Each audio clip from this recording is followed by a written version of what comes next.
I was part of the review team for Concord, or at least was going to be. First time ever in my life, started a review, and then the game got canceled in the middle of me working on the review.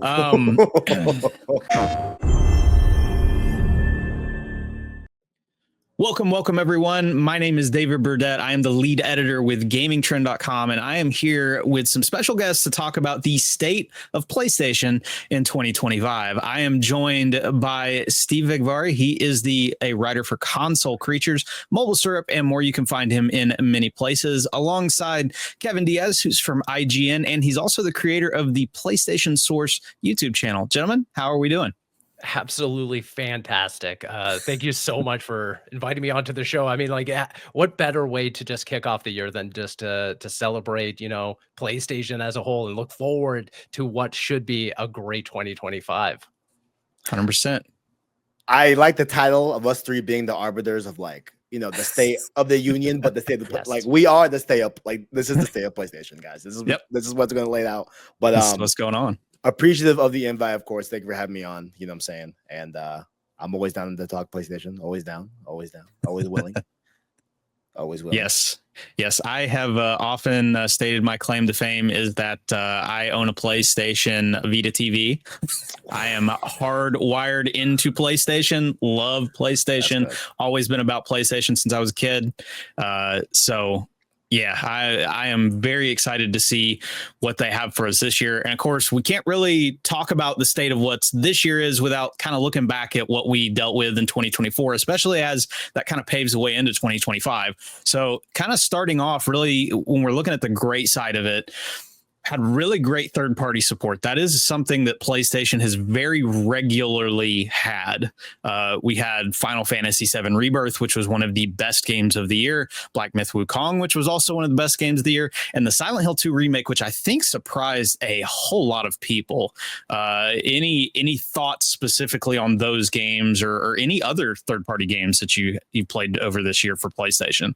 I agree with you, because I think when you look at the calendar year for PlayStation, they were firing on all cylinders. I mean, like, a lot of I tried to humor some people who were like, oh, it's a slow year for games from PlayStation and everything. I was like, you're just not looking hard enough, or you're not looking wide enough, because yeah, like you said, Final Fantasy VII Rebirth, Black Myth, Silent Hill 2 remake, but then you also look at the second party games that they helped bring to the PlayStation 5 as well. Rise of the Ronin, Stellar Blade, Helldivers 2. I mean, like, they were coming out at such a rapid clip. They were almost stepping over each other, and which made great content and great entertainment for all of us that got to play.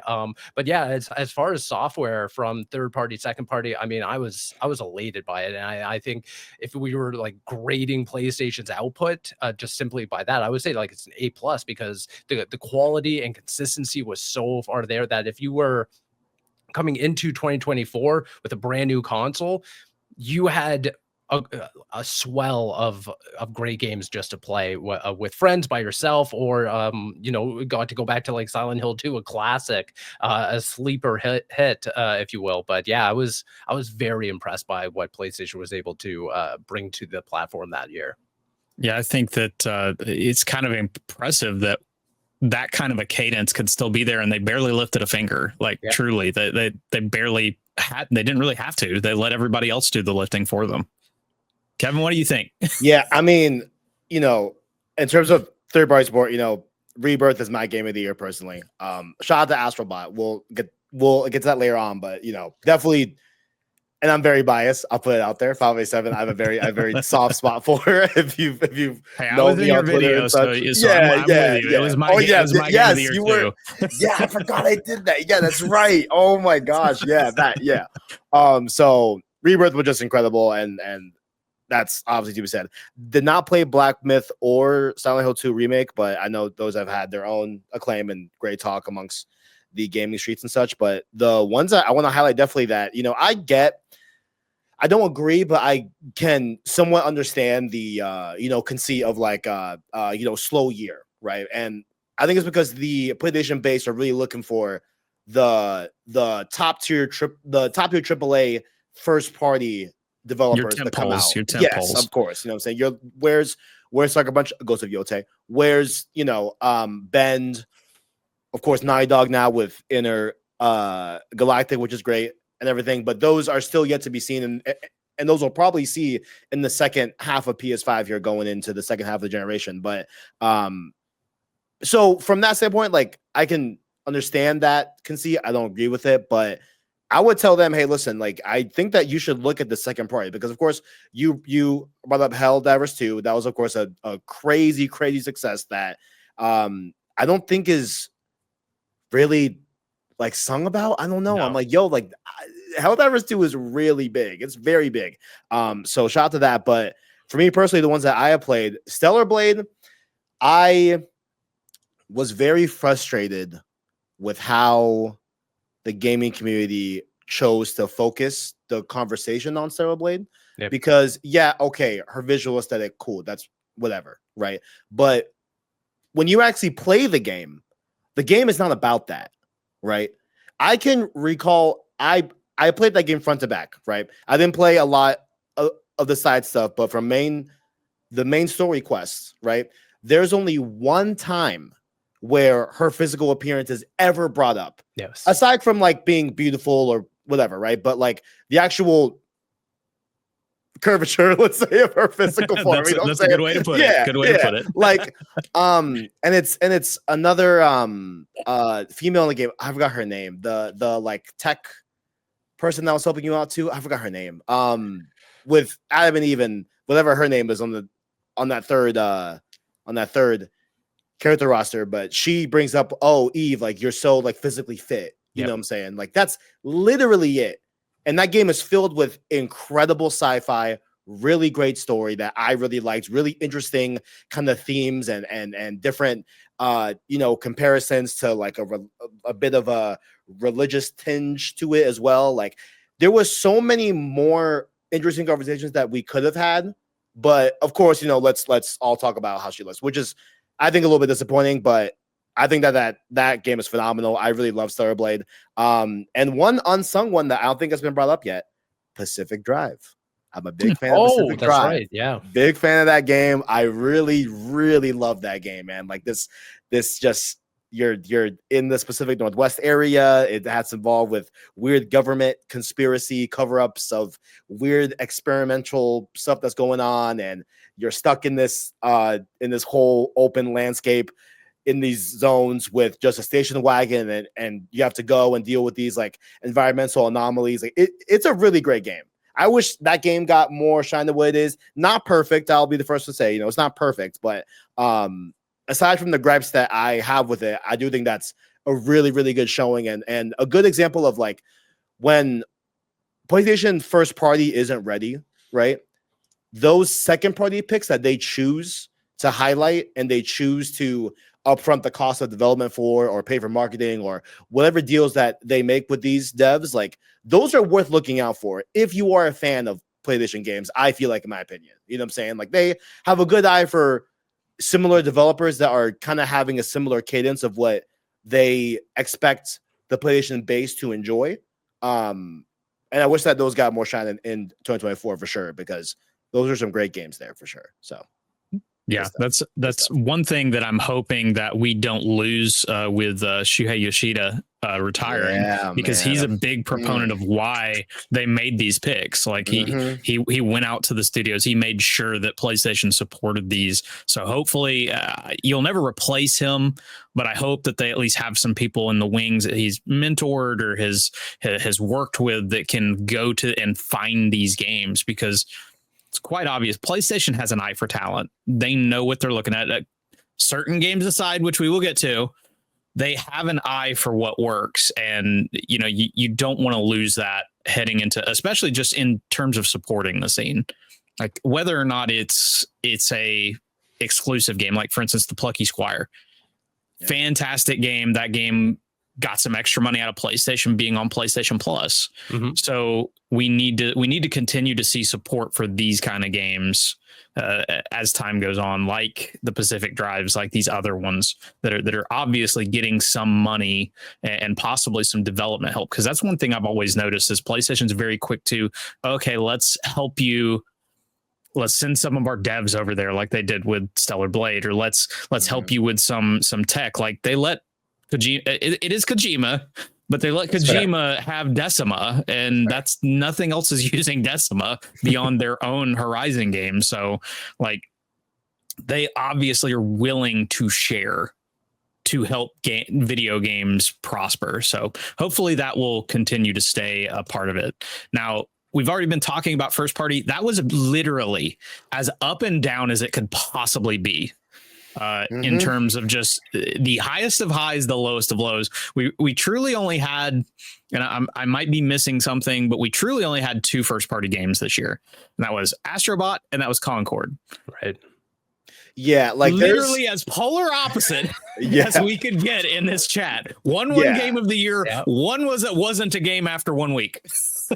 There's like a small case to be made for like PlayStation owns the Helldivers IP, even though they don't own the studio. So there is that kind of gray area, you know what I'm saying? But Astro Bot and Conquer, which I'm gonna defend a little bit.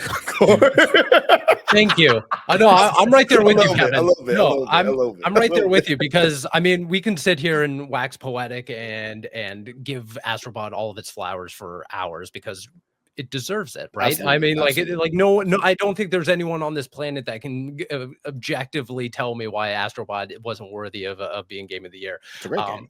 Absolutely. I mean, like it brought tears to my eyes at so many points. Like anyone that's a fan of video games, not only just PlayStation, can sit there and find something to gleam onto from Astro Bot, whether it's the cameo characters or simply the fact that it's one of the best 3D platformers.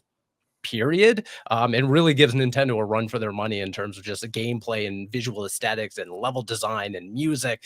List goes on and on.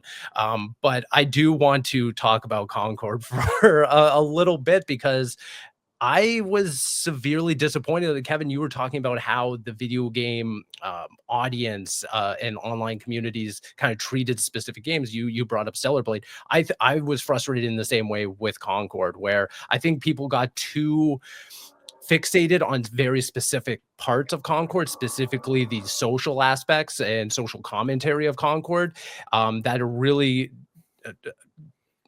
got in the way of talking about some really stellar gameplay mechanics, which was like you were talking about veterans from Bungie, from Destiny, which brought over so much great level design and gunplay and balanced maps and stuff like that. And Concord, I think, really had me fixated for those brief couple weeks where I was having so much fun with friends, going through multiplayer games with friends and really experimenting with the I think arguably large roster of characters. I think they could have scaled that back and kind of fed audiences a little better. But I think when you look at bare bones of Concord, there was something there. I just unfortunately don't think that the audience was really prepared for it, nor did the developers really have a good chance to kind of walk players in, because having the framework be, you're going to come in every week, you're going to get a little tidbit of story here, you're going to go into the I can't remember what they called it in the game, but like the galaxy guide, the galactic guide, and you're going to you're going to go read up on all this lore of characters you don't even know about, this universe you don't even know. And I understand they're coming from Destiny, which, I mean, you caught a spark there where people did love reading about the lore in Destiny, but it just didn't transition over to Concord. And I think that had they been given a little more time, and then you got that episode out from Secret Level, it would have really coupled and itself really nicely and kind of ended the year off strong for that game. But unfortunately, we didn't get there, and I mean, I can sit here and kind of mull over the different reasons or different things that I would have changed per se, but I do think that they were kind of dealt an unfair hand at a certain point last year. But I just want to throw some sympathies out for everyone that kind of worked on that game, because I think there was something really special there. The audience just didn't resonate with audiences, and sometimes that's just the way it goes. And I'll let Kevin follow this up here in just a second. But I was part of the review team for Concord, or at least was going to be. First time ever in my life, started a review, and then the game got canceled in the middle of me working on the review. Because I forget exactly what was going on, but there was I had a lot of moving parts going on at that point. So I was a little bit slow to the draw on Concord, sadly. But in all of it, like you're talking, these were phenomenal mechanics. They should be. These are Bungie veterans. The gameplay, the gunplay felt great. There was a good flow to the maps. I think the maps weren't the best I've ever played on, but they weren't the worst I've ever played on either. I think their biggest issue was just in the grand scheme of things. It was just in the end too boring for what they're trying to get, for the audience they're trying to. If you're trying to get somebody to buy in, you need a defining mechanic. And I think it did all its mechanics well, but it didn't have a defining mechanic that set it apart from every other game. So the problem is I can play it for 15 minutes, but it ends up being kind of boring. And I say that as someone who really did enjoy the gameplay loop himself. Like I'm definitely not somebody who hated on Concord. I was definitely hoping it would come back and be able to play it again and see what they could do, because I was interested in the whole narrative idea, but just unfortunately from the beginning you didn't have a hook. And that's probably what hurt it the worst. Yeah, that's exactly what I want to bring up, where it was like the two biggest differentiating factors about Concord, right? I think was definitely the story, which I'll get to in a second, but that gameplay element where if you switched characters in a given match, you were given like extra boosters. So you were like incentivized to switch out characters upon death, like within the same round, which I never understood that. I didn't. I'm like, I don't think people are yearning to cycle through characters in a given round to attain these perks.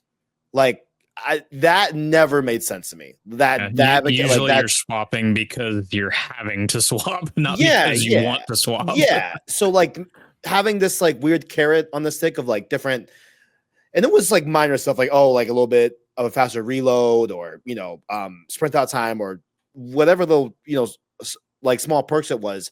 I just didn't understand the concept of having people have a yearning to switch characters mid-round for no reason other than just like to get these boosters. I don't know. That one didn't make sense to me at all from that standpoint. But those story vignettes, I had a lot of hope for, because I was looking at, okay, look, that is something that you look at the PlayStation base, right?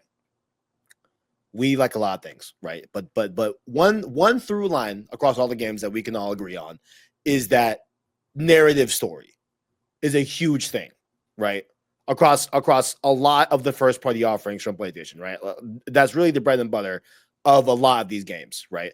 So having that core concept be in a weekly rollout of a multiplayer game, I think could have been executed well. The big problem I think they ran into was that it was after the beta, they put out this like 4-tweet QA, like here's all these questions that we're gonna answer, right? And they were saying like, oh, we're gonna continue to world build with the weekly vignettes upon launch. And I'm like, what? Whoa.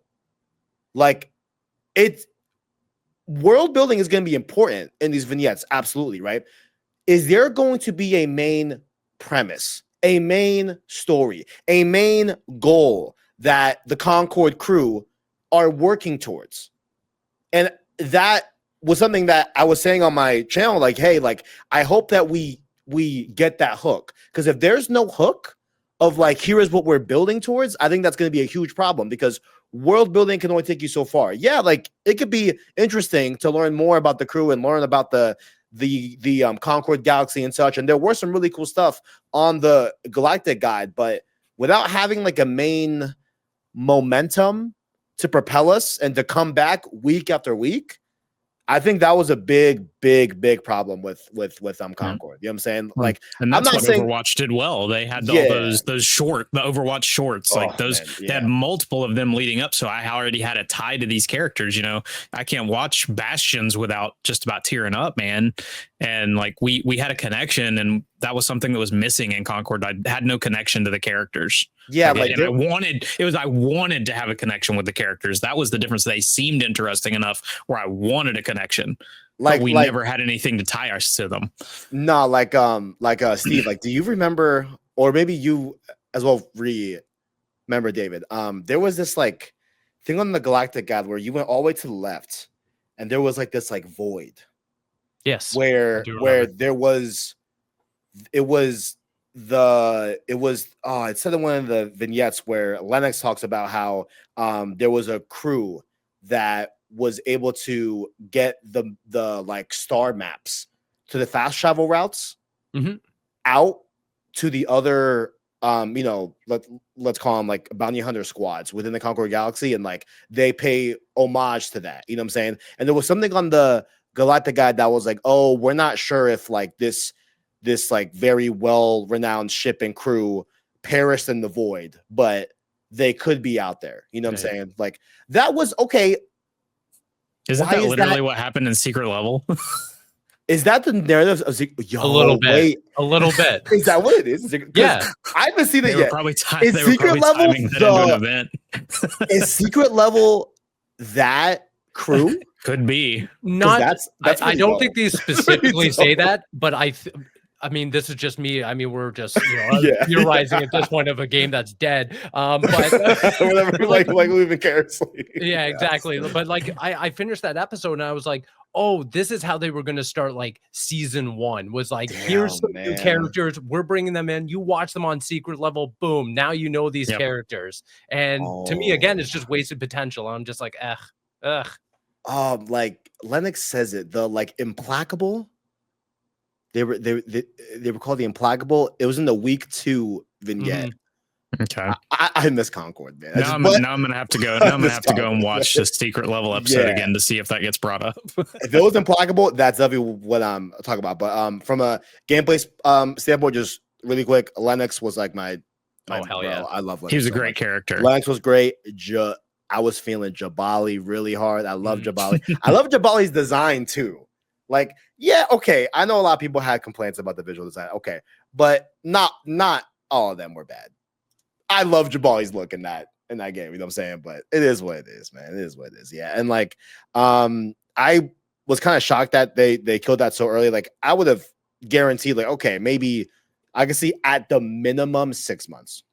You know, sure, to just see what could transpire. But hey, I mean, when you're 400 million in the, you know, I mean, that wasn't also to the fact that there was like 1,000 players, really. I mean, the Steam numbers were pretty damning at that point. That's exactly the biggest thing. Yeah. Where when it was the free beta, they didn't get that wasn't even good. And like, and like it is what it is. You know what I'm saying? And like I kind of hate to be on this side of the Concord thing because like I don't want to come off like just, oh, I love anything from PlayStation, but like I swear on my life, I literally enjoyed Concord. Like I don't know what people, you know what I'm saying? It's like, damn, man. Like I want to come off as like, oh, Team Blue or nothing, you know what I'm saying? But Concord had really good, it was really fun. But that's the thing. That's the thing is I think that for people who could argue that and just say, oh, well, you're just saying that because, you know, a shill or whatever, just, you know, or whatever. It's just like there were good bones in that game, regardless. Like if you take an objective viewpoint of what Concord was and strip away, you know, all the boring aesthetics and character designs, the gameplay itself was still rock solid and still, I would say, goes toe to toe with some of the best contemporary first person shooters still alive and still thriving right now. It's just, it was just coupled with so much baggage and so much disinteresting things that, again, the audience just kind of spoke for, and now we're here. Indeed. Yeah. It's as you said, it's like a game can be, you know, mediocre and just, or it can have good features, but just not work. Yep. That's the thing. And that's part of, you know, being part of what we are, where we take a look at these games, we review these games, you know, if sometimes there's a game that's good and it just unfortunately just falls by the wayside. And I think there's something also very interesting to analyze here where, I mean, we're talking about PlayStation, one of the titans in the industry, and I think there's something genuinely interesting to say. Like, no, you don't just have to be a PlayStation game to succeed. You have to be a PlayStation game and be good to succeed as well. Because like, in a lot of respects, like people could just toss any PlayStation game up against the wall and just say, well, yeah, it worked because PlayStation made it, PlayStation backed it. But Concord is an example that no, that's not always the fact. Sometimes you swing and miss, and sometimes it's a really big miss, and this is their arguably biggest miss in PlayStation history. Yeah, it's definitely in history, I would assume. I can't think of any that was worse than this. Yeah. I say it all as a huge Days Gone stan, knowing that game did not critically do well. It sold pretty well. Like, it was not the best game in the world, but it was a game that I really enjoyed. So sometimes it works, sometimes it doesn't. And unfortunately, in a business, somebody's got to pay for it. Days Gone, I say, famously, I say it was the most 8 out of 10. Yeah, like I don't think there's. Yeah, me. It's not horrible, not exceptional, but I'd say really good. 8 out of 10. I think it. Yeah. I think a sequel could have been really, really, really well. I agree. For that IP, yeah, for sure. That's always one of those fun things. Is there's certain games that it's like, this game may not be necessarily the best inaugural, but the sequel. Like it's like Assassin's Creed. I was just about to bring that up. There we go. Yeah. Assassin's Creed. It was a good game. It sold well, but it wasn't anything like ridiculously special. And then we got Assassin's Creed 2. And to a lesser extent, Uncharted to Uncharted 2. I was about to say that. Yep. Uncharted. Yep, absolutely. I can fully agree. Yes. Yep.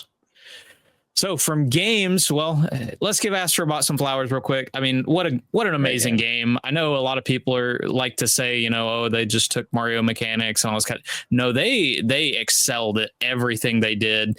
Team Asobi obviously knows the ins and outs of the PlayStation. Not a lot of teams have utilized the DualSense as well as Team Asobi has. The only other team I could even think is Housemarque with Returnal. Like those are the two top DualSense games in my opinion when it comes to PlayStation. What made Astro Bot the most special to you? I would say the most. I mean, I really have a soft spot for those individual levels that are game centric. Yep. A huge bias, but like that Uncharted level like made my year low key. Jeez, like that was. I'm gonna have to go play it. I ended up falling off of Astro Bot because I had a bunch of stuff because COD came out. I'm the lead COD reviewer, so yeah, got you. Yeah, if we go back, I won't say any more of those levels, but Astro Bot, the Uncharted one was far and away like my favorite out of those. I think there's 5 of them. 5, that are like game centric. Awesome. But no, man, it's great. It's a real love letter. My only knock on Astro Bot is that I wish that they at least let players know, hey, what game this bot is from. You know, at the bare minimum. If you don't want to do like a whole bio, okay, that's fine. But at least like the game, like and the name of the character. You know what I'm saying? Like I agree. I was having to go find out. Yeah, which I guess that could be the fun in itself, you know, but still, like, I mean, I think, you know, we should be given, you know, a nice, like little like historical museum kind of feel. Well, I think especially because this game is supposed to serve as a love letter to 30 years of video games and 30 years of PlayStation. I mean, it's one thing to unlock Ellie from The Last of Us and expect everyone to be like, that's Ellie, oh my God. But then when you're looking at, you know, classic PlayStation 1 games and you're looking at the audience that's likely going to pick Astro Bot up, how do you expect younger generations to like latch onto any character that they end up finding because they don't know, and you don't give them a point of reference? Like, even for myself, someone who loves PlayStation, loves video games, I went through the entire game. I was like, man, they really did Jin Sakai dirty for not having them in. And my friend was like, no, he's in there, and he's got, you know, his found and everything that you can unlock. I was like, oh, I didn't know. Because you're like, you just unlock them and it's just like a samurai. The name is like some cryptic. Oh, he's a samurai guy. I was like, okay. And then I just kind of moved on. Didn't even think about, oh yeah, that's the lead character in Ghost of Tsushima. Like, it's just little nitpicks like that. I agree with you, Kevin, that if I had to pick anything apart from Astro Bot, I wish there was a little more love and appreciation for what the bones that built that Astro Bot's built on. But aside from that, yeah, I think it's just a perfect love letter to something that I think a lot of players really love. And it's just holistic, fun gameplay, great soundtracks, great level design. But I will say that the other thing that I wish that they kind of doubled down on were interesting gameplay mechanics. Some of them were awesome, like the putting on the VR headset and slowing down time. That's amazing. You have the frog hands that you can swing from. But after a while, it was like, okay, we're getting like refreshes and new ways to use them in this specific level. I just wish there were a couple more that didn't feel as samey towards the latter half, because there are so many levels that you're going through that I wish there was just a little more freshness by the time I got to the tail end of the game. And that's one thing, like, for instance, like It Takes Two did really well. Like they managed to swap up their mechanics at a good cadence. And that's something like Astro Bot. I even noticed that in the time I've played, is like, okay, I have repeated some stuff. And I had wondered, as if I continue on, am I going to feel that repetition a little bit more? So for me, it was just the fact that, like, it's the most, I guess, I don't want to say it's the most video game I've played in a long time, but like it kind of, I don't always need to be immersed in something. I don't always need to feel like something is real. I don't need the realistic graphics. I don't need the incredible immersive. Sometimes I want to play a game and just because I want a smile on my face, and Astro Bot is literally that game. It's like I sit there and I just grin from ear to ear as I continuously play each level, because it's a game that just makes you happy. Yes. And that's one of the things that I love about that game the most. And I was very happy to see it win Game of the Year, get that kind of recognition.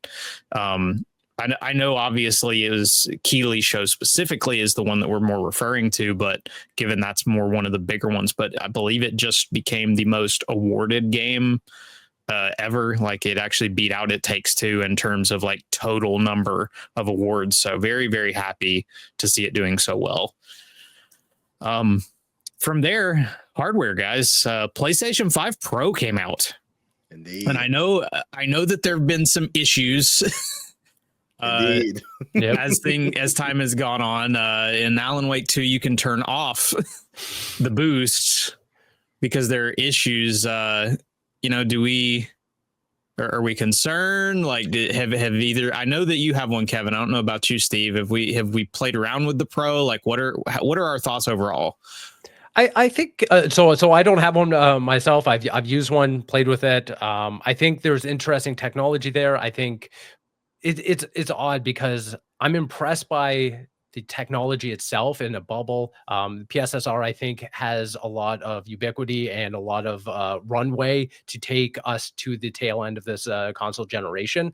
But every time I look at it, and every time I'm looking at developers who are trying to do their upgrades and trying to optimize their existing games for this, I just kind of think to myself, well, I as a consumer, I'm not really seeing why anyone right now needs to go out and buy one. And that's even ignoring the high price tag. I'm just talking about the technology itself. I don't think that it's pushing video games as far as, say, what a Pro should be doing. When you slap that kind of nomenclature on any kind of piece of hardware, whether it's a smartphone, a console, anything, it should be giving you the best of the best, like a really defining user experience. And right now I just am not seeing that from PlayStation 5 Pro. But that being said, that could all change within the next year's time. By the time, even Ghost of Yōtei comes out this year, that might be the game that just screams, no, everyone needs to go out and buy this, so you're having the best experience. But right now,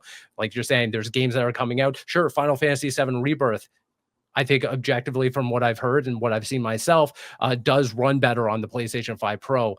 But then you have all these other games that, have dips in quality and unreliable performance and stuff like that, that I'm just like, well, as a consumer who's willing to, or, in Canada here, over $1,000, I just don't know if I would be able to recommend it for anyone right now. But it's a piece of technology that I am going to consistently keep an eye out on.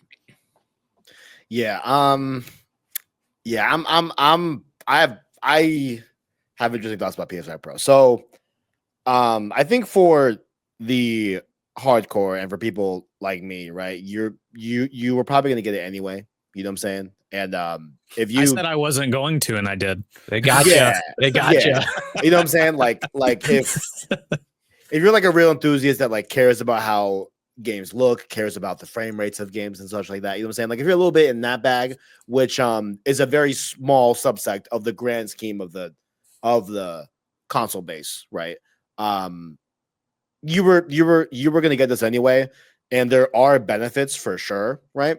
But involving the issues, I'm kind of shocked that they aren't getting like an extreme amount of flack for it, because I would call that like that's a huge problem.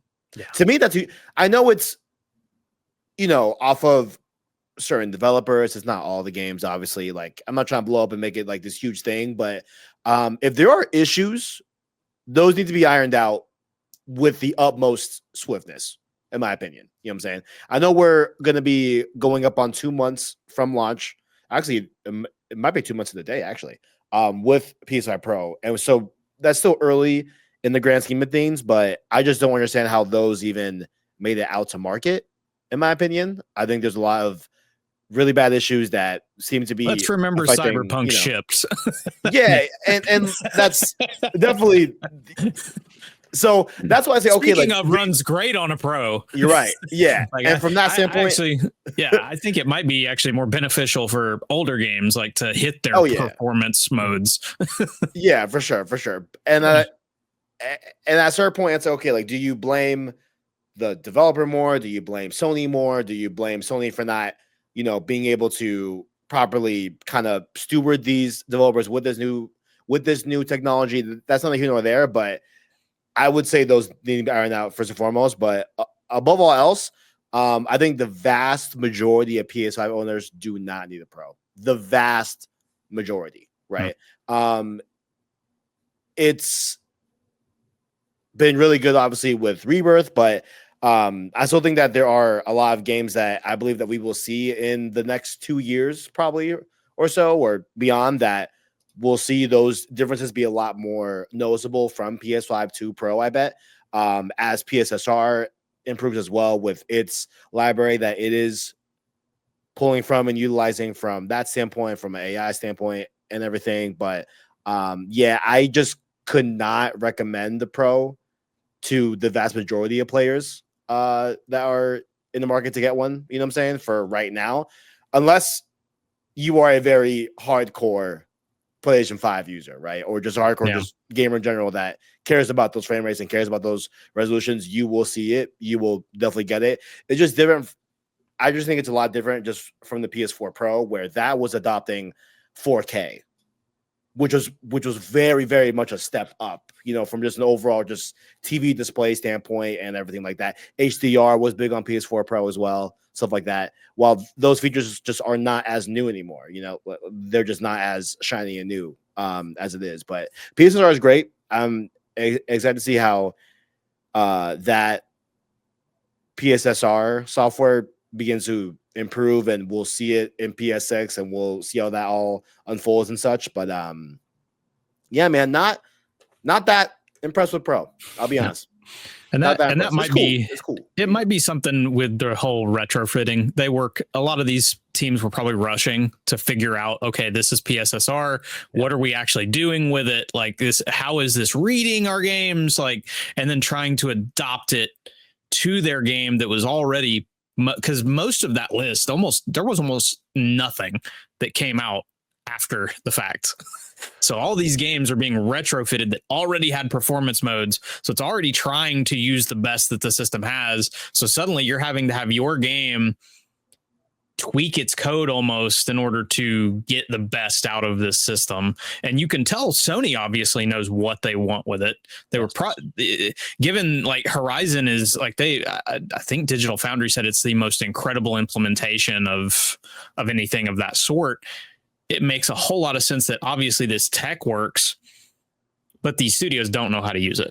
Well, I think, and I could be wrong, I'm not a developer, so if I get this all wrong, forgive me, but I could have sworn that the initial pitch that Cerny and his teams were posing out there was that PSSR and these new upgrades were essentially supposed to be plug and play for these developers, where they could come up, they could recertify their game in a way and just kind of just push out an update, and PSSR would run its algorithm, run its AI upscaling with no real discernible effort made by the developers. And I think that might have been the promise, where now we're running into these issues where, again, the backend code, however these games are being built, just isn't optimized fully for PSSR. And now they have to go back in and be like, okay, now we have to analyze what's going on here.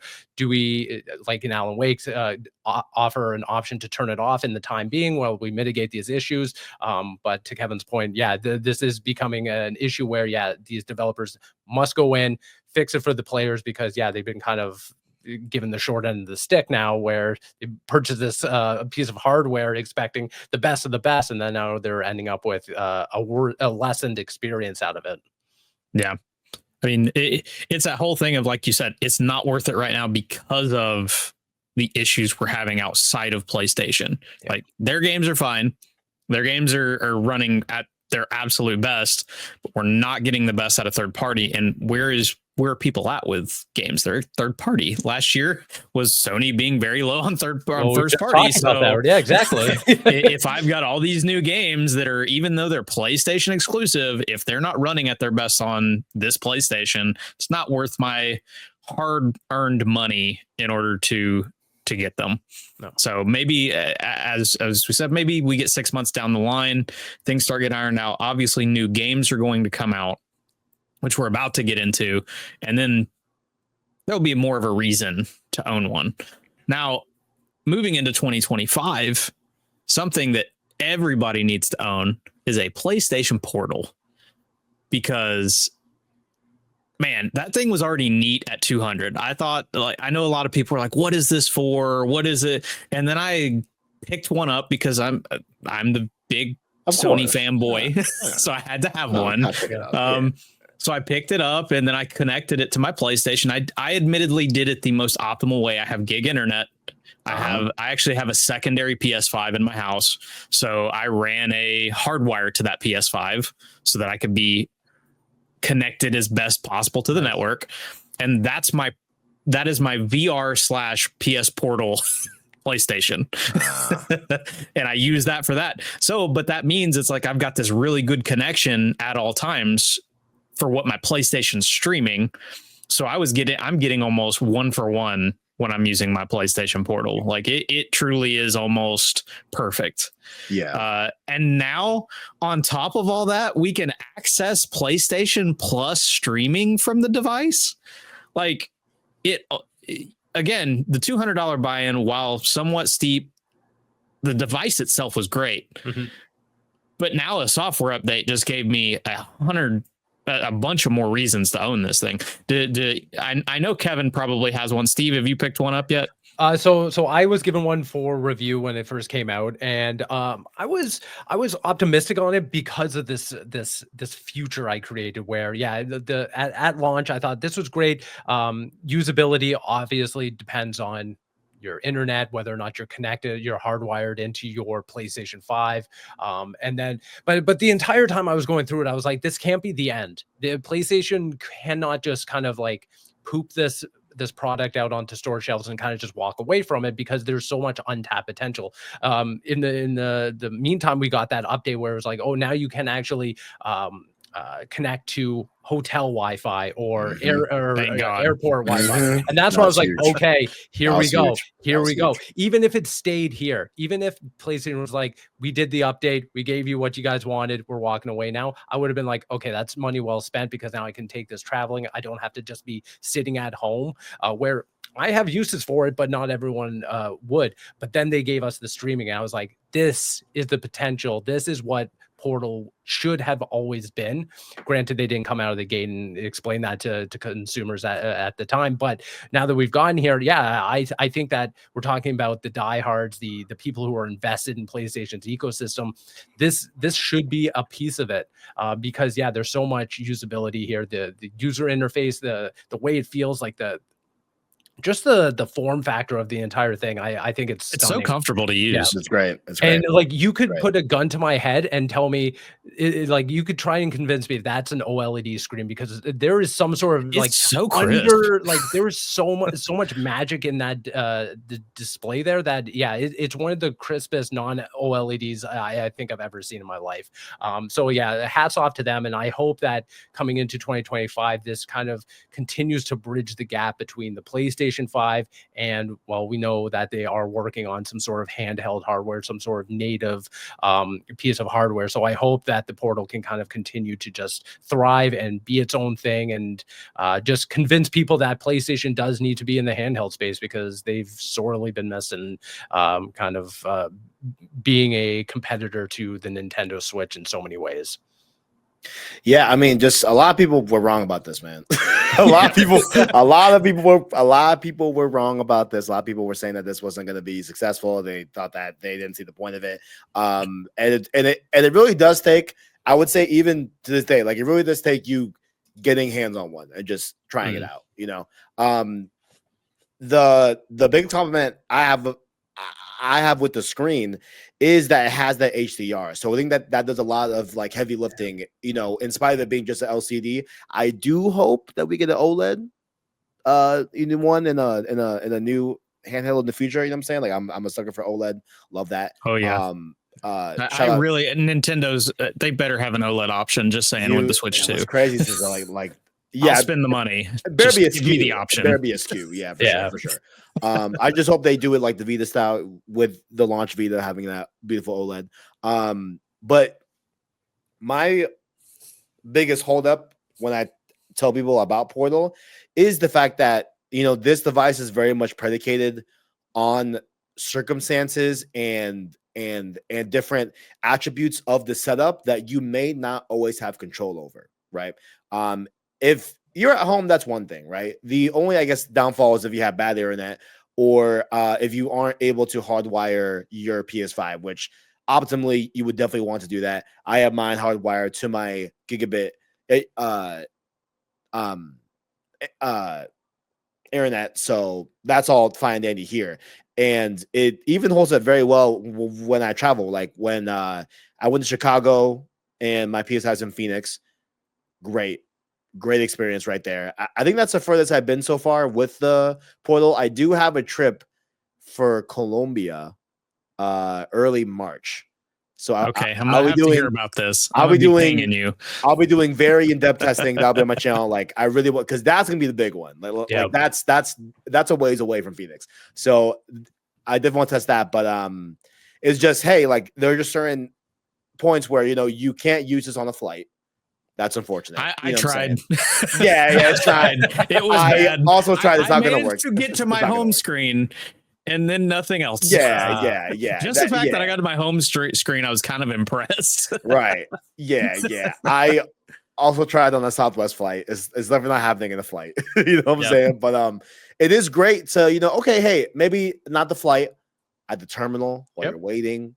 At the hotel when you get there, right? But then you just fall into the big thing of like, okay, like you don't know the internet speeds of that hotel, or where you're going, or if you're staying at a family, or if you're staying with, you know, family and you don't know their setup and everything. So I just think this device's biggest downfall are just certain elements that are necessary for it to work very great that you might not always have control over. That's the biggest downfall for this device. But when you have the stars aligned and like everything works, it is beautiful. It is really just stunning. You know what I'm saying? I hope that they stick with this mantra of cutting a DualSense in half and putting a screen in the middle of it. Like I hope that's I just hope they just make this better be the prototype. Yeah, like just make it thicker, put the innards of what you need to run things native, obviously, and then just have that form factor. Because like things like the Switch, I like the Switch a lot, you know, but it is not at all the most ergonomic thing in the world. Like I really have a lot of discomfort when I play the Switch for like a long period of time, handheld wise.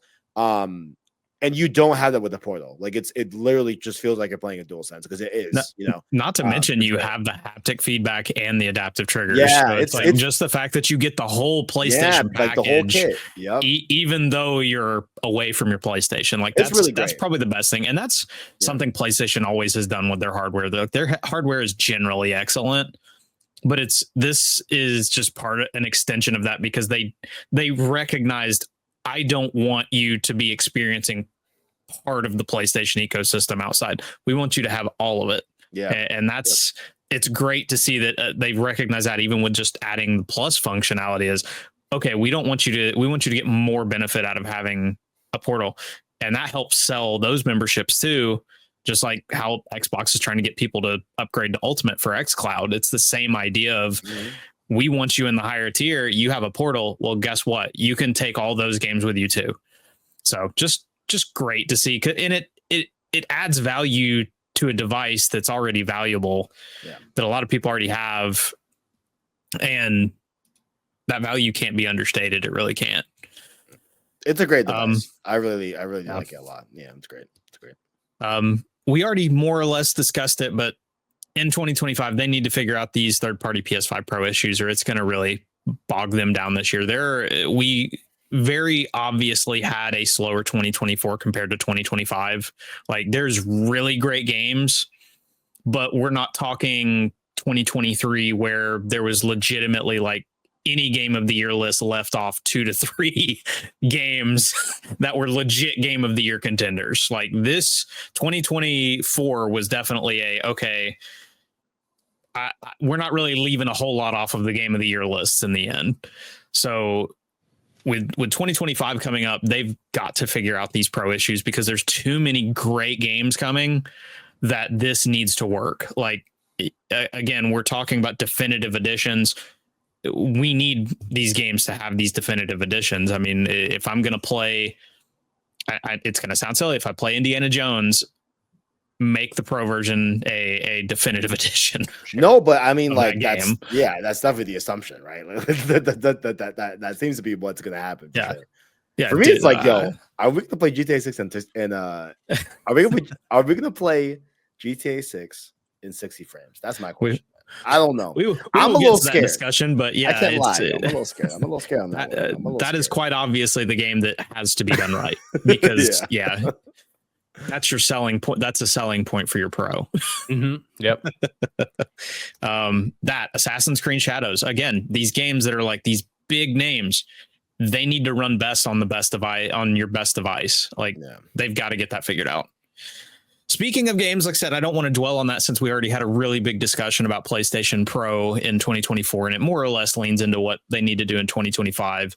We're on to what PlayStation is going to do game wise, because we can't be it can't be any more drip feed than it was last year.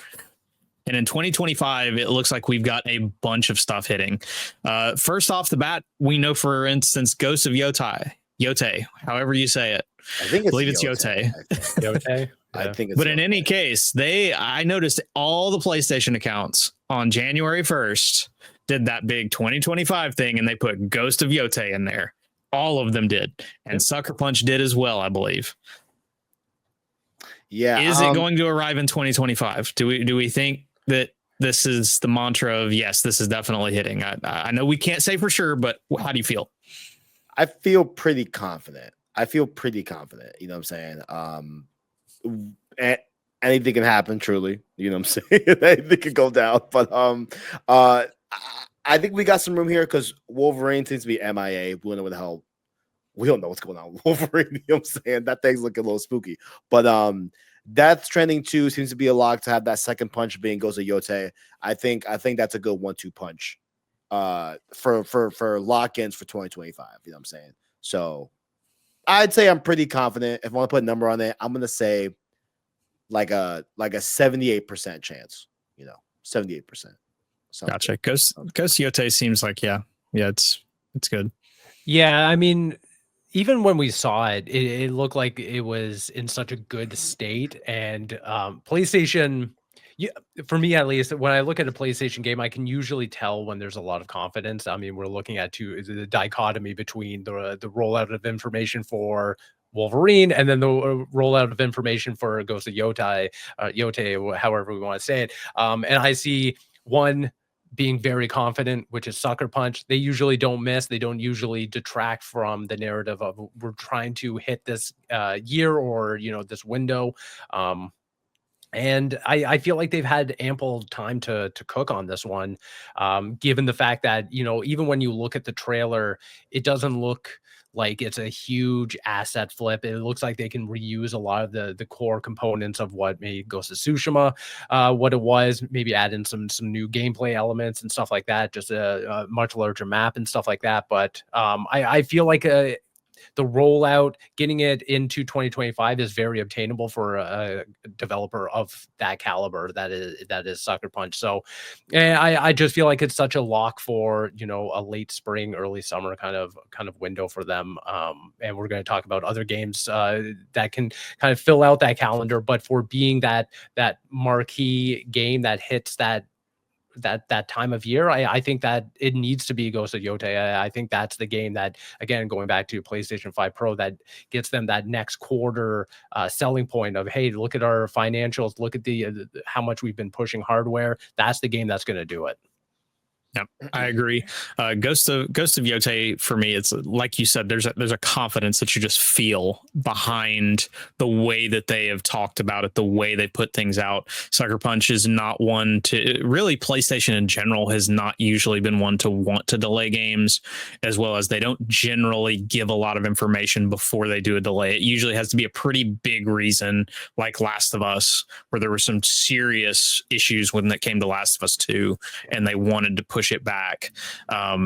Ghost of Yōtei, I don't think has those issues. I think one of the smartest decisions they ever did was deciding to make an expansion that was a PlayStation 5 version of the game, because that gave them a lot of, okay, this is how the hardware works. Yep. We were a little bit behind the 8 ball, but this is how this all works. So now they've actually done design work on the PlayStation. They know that they can bring things over very easily, and that set them up for success. We're what, 5 years removed now from the original game at this point. That would have been a smaller team, obviously, doing a port and doing an expansion while the rest of the team worked on that game before they came back to it. So I don't see any reason why this game doesn't make it. And my word, this game looks so freaking good. I'm a humongous Ghost of Tsushima stan. It was the first video I ever did for GameStop TV back when I did some work for them. Very cool. I have the collector's edition with the mask and everything, and I will be buying. I will be probably part of the review team, but I will go buy the collector's edition. Like, there are games that you just buy the collector's editions of, and that is Yōtei is a game. Yōtei is a game. I have to have everything that game entails. Secondly, and we're talking about like games that move the PlayStation needle forward. Do we feel like PlayStation is going to lock down the marketing for GTA 6? Yeah. With this, it's like, okay, so like, first off, I want to say that I don't think that Rockstar necessarily needs to tie marketing to either of them, right? Xbox or PlayStation, right? Obviously, it's that cachet. Like, Grand Theft Auto is, like, in all intents and purposes, like, bigger than almost gaming, right? Like, it's definitely like a culture. It's definitely a culture icon type of thing, right? So anytime Call of Duty comes out, like, it's the best selling game of the year almost every time. The only time it isn't is when a Rockstar game comes out. Indeed. It's that big, right? So, there is that argument where it's like, I don't think they even need to, but if they were going to, right? Let's just be realistic here, fellas. You know what I'm saying? Let's be a little bit realistic here, okay? We have the PS5, which there were some reports that I saw that I cannot cite right now. I forgot where I read this information. If you guys know, let me know. There's some reports that PS5 is outselling Xbox from 5-1, right? So not even on Xbox sucks, whatever. It's not even about that. It's just simply, okay, look, if this game is coming out on consoles only first, which we don't even know that yet for sure. We're just going off of just historically speaking here, where the PC versions usually come out a year or so after the console releases, right? So if we're to believe history to be true, where they're going to put out GTA 6 on consoles first and then PC in a year or so after, right? You're going to obviously pick the console with the bigger player base to advertise and market a game that you want to sell. Mm-hmm. So I think it's pretty like, I think that's sane logic, even not trying to seep into any like crazy hate towards Xbox or whatever, but it's just, this is what it is. Yep. This is what it is. Sorry. Like this is the situation that we're in right now. It's not 1-to-1. It's not, you know, we're not looking at two opponents here in a space that are in the same caliber, because they're clearly not. I think that we can all clearly see that here, right? So I think PlayStation would be very advantageous to get GTA 6. Yeah, I think that makes sense. Yeah, some bundles. The bundles will go crazy, man. Oh, the bundles are gonna insane. Well, remember, they did the same thing with PS5 or PS4 and PS3. Because this is going to be the game that is going to move a lot of PS4 people over to PS5. It's going to be this game. Yep. It's going to be this game. So I think, yeah, sure. Why not? Yeah, definitely. Yeah. Grand Theft Auto, it's a system seller like that. Yeah. And I know you just said, you know, Rockstar, they don't need PlayStation's money. I don't think they do, but I think PlayStation needs Rockstar's absolutely publicity. And think about this. There is a big wad of cash that is now sitting there that used to be signed off to Activision for a certain game, for exclusive content, exclusive marketing. And suddenly it does not have Activision's name on it. So now not only is the check that we were already giving Rockstar for GTA 5 free for GTA 6, because they've always had the marketing when it comes to 5. But now the Call of Duty money is suddenly free to go somewhere else. If I'm PlayStation, especially with a brand new system that is expensive called the PlayStation Pro, I am spending every dime I have to do that, to get marketing and to surround the Pro with all of that marketing. Play it best on PlayStation Pro. Yeah. I really have nothing else to add there, because I agree with you guys completely. The other thing that I will say, just because I'm from Canada, is that PlayStation has a way bigger marketing presence here, whether you're looking at commercials or just advertisements around the cities and stuff like that. So I think, yeah, as soon as Grand Theft Auto 6's marketing rolls out within, like, you know, billboards and stuff like that, I think it's only going to attract the attachment to PlayStation even more so versus then, Kevin, to your point, like I think that Microsoft would be smart to try and capitalize on some sort of marketing partnership with Rockstar. But again, in its lack of just marketing online and in commercials and everything like that, I just feel like that it would be kind of like a sunken cost for Microsoft, unfortunately, versus PlayStation.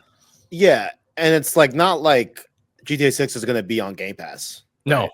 Like at all. Like for a very long time. So Cyberpunk 2077 isn't, and they literally had a marketing presence with Xbox the entire time. Yeah. They had a special edition console and it never came to Game Pass.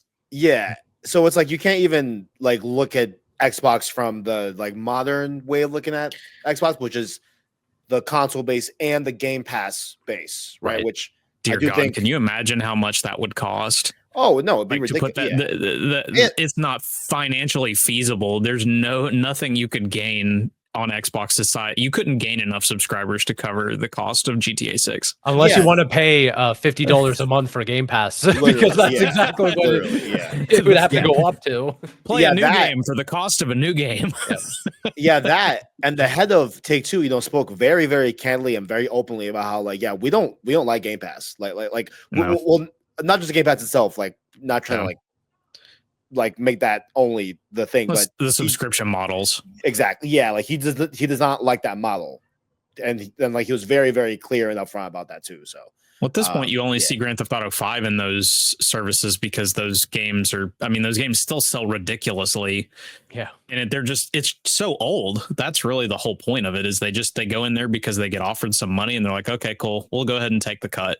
Well, that's just Why it. not? I mean, like, yeah, you're marketing and trying to position it for the, 4 people left on this planet that haven't played Grand Theft Auto 5. I mean, like, you're just hoping to get every single person into that ecosystem after all these years. So yeah, there's really no con to putting it on Game Pass or PlayStation Plus and stuff like that. But for 6, I mean, yeah, we're looking at a heavy investment for Rockstar in terms of marketing, because this is going to be a game that pushes $1 billion at launch. Like, they are going to go hard. This is going to be one of the biggest game launches period in the industry. So they're going to lock down every single marketing tactic they can. They're going to use every single fast that they can.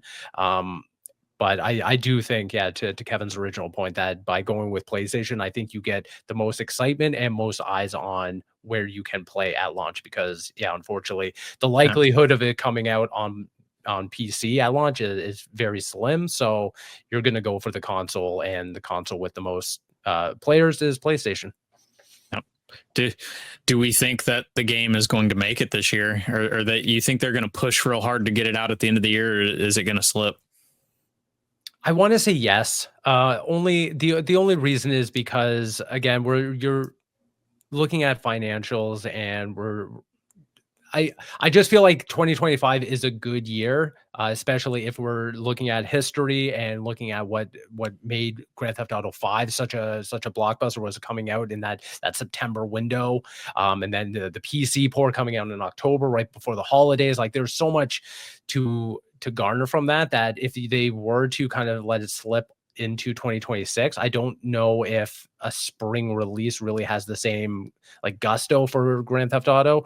And again, there's just something, and I mean, maybe it's just my age and how I grew up and everything, but there's something about the September window of Grand Theft Auto. You're going back to school if you're in high school or something like that. You're getting in with your friends after school. You're going online and playing with all your buddies and stuff like that. There's just something about that I think Rockstar really wants to capture, because they've been kind of riding on that. The entire legacy of the franchise is that kind of culture built around friends and jumping online and just creating chaos. So I think nailing down a September window and trying your best to get in there before the calendar ends is probably their goal. You think it slips, Kev? For Death Stranding 2? GTA 6. You think they're going to nail it down for this year, or do you feel like it slips? I feel confident just because they have told their investors in investment calls multiple times, hey, this money that y'all are gonna make is coming in 2025. It's coming in 2025. Yeah. Trust, you know what I'm saying? Please. And they've already had to revise once. Because originally we thought it might hit in 2024, and they had to revise it already once. Yeah. I feel pretty confident. I would be. I'm not saying it's impossible, but I would feel less swayed to bet on the delay. You know what I'm saying? So yeah. Okay. Yeah. I think it's pretty safe. Well, another game that should be a good bet in 2025 is Death Stranding 2. Surprisingly, we did not see anything from Hideo Kojima at the Game Awards. I was actually extremely surprised that all he did was come out and announce an award. I think a lot of us were expecting that we were going to see something like Death Stranding 2. Sony obviously believes in Kojima a whole lot, as they have. He was the cornerstone of that state of play, with ending with, hey, I've got a new game called Physic coming out, and we're working on a movie and all this kind of stuff. So, considering all these things, Death Stranding 2, the last video that we saw for it, I mean, that was like an 8-minute trailer. Looks fantastic. Kojima games always look fantastic. He's using Decima, so we know it's going to look incredible. Probably going to play incredible on a Pro as well, so it could be another visual showcase for the Pro. Is this one coming out in 2025? I sure hope so. I'm a Death Stranding stan. I really dig what Hideo Kojima and his team did with Death Stranding. And I mean, again, we're looking at pre-release marketing and trailers, and I have no idea what's going on. Just like I didn't know what was going on with Death Stranding. That's the best part of Kojima games. It really is, and there's something so nice about that. But yeah, everything I'm seeing, I mean, Kojima, I know, came out and talked about how he's still very deep on development in this game and everything, but just knowing how he works and knowing how disciplined he is in terms of nailing a deadline and making sure him and his team get to that deadline, I do think that 2025 is probably a surefire bet, especially because we know that there are so many other projects in the mix that I feel like getting hung up on the minutia of delaying Death Stranding 2 into 2026 will only delay OD and then Fizzin and then the movie and then him working on the Death Stranding movie and then this and that. Like the man is doing so many different things right now that I feel like he has to be disciplined to the point where he knows this is the deadline, this is the year he has to get this out and then move on to the next project in order to keep this empire that he's built for himself going and making sure that everyone's happy, whether it's PlayStation, Xbox, everyone, A24 that he's working with for movies. So I feel like, yeah, 2025 feels like a good bet if I was a betting man. Which I know the last trailer said 2025 at the end of it. And we all felt in that moment, it's like, oh, this is a little bit late compared to what we thought it was. So he somehow managed to hit the original Death Stranding. Like there was no delay for the original Death Stranding. It actually came out faster than I expected. It was because it was like within it was very quick 3 years. Yeah. It actually came out before Ghost of Tsushima and Last of Us 2. And it was like, we were all sitting there like, wait a second, this was the last game we expected to get before those two. Yeah. So, it was November 2019. It was, yep. It was another game that also got a director's cut on PlayStation 5, so he already has that experience with that little expansion he did. So indeed. I just feel like this will be a great fall game, man. Like I feel like it's gonna hit fall. I think it'll hit anywhere beyond August. You know what I'm saying? It's probably a safe bet. Probably November, like the last one did. Sure, why not? You know, let's just. It's one of those few games that it's in its own thing, so GTA does not affect that game at all. Yeah, I don't. Wise.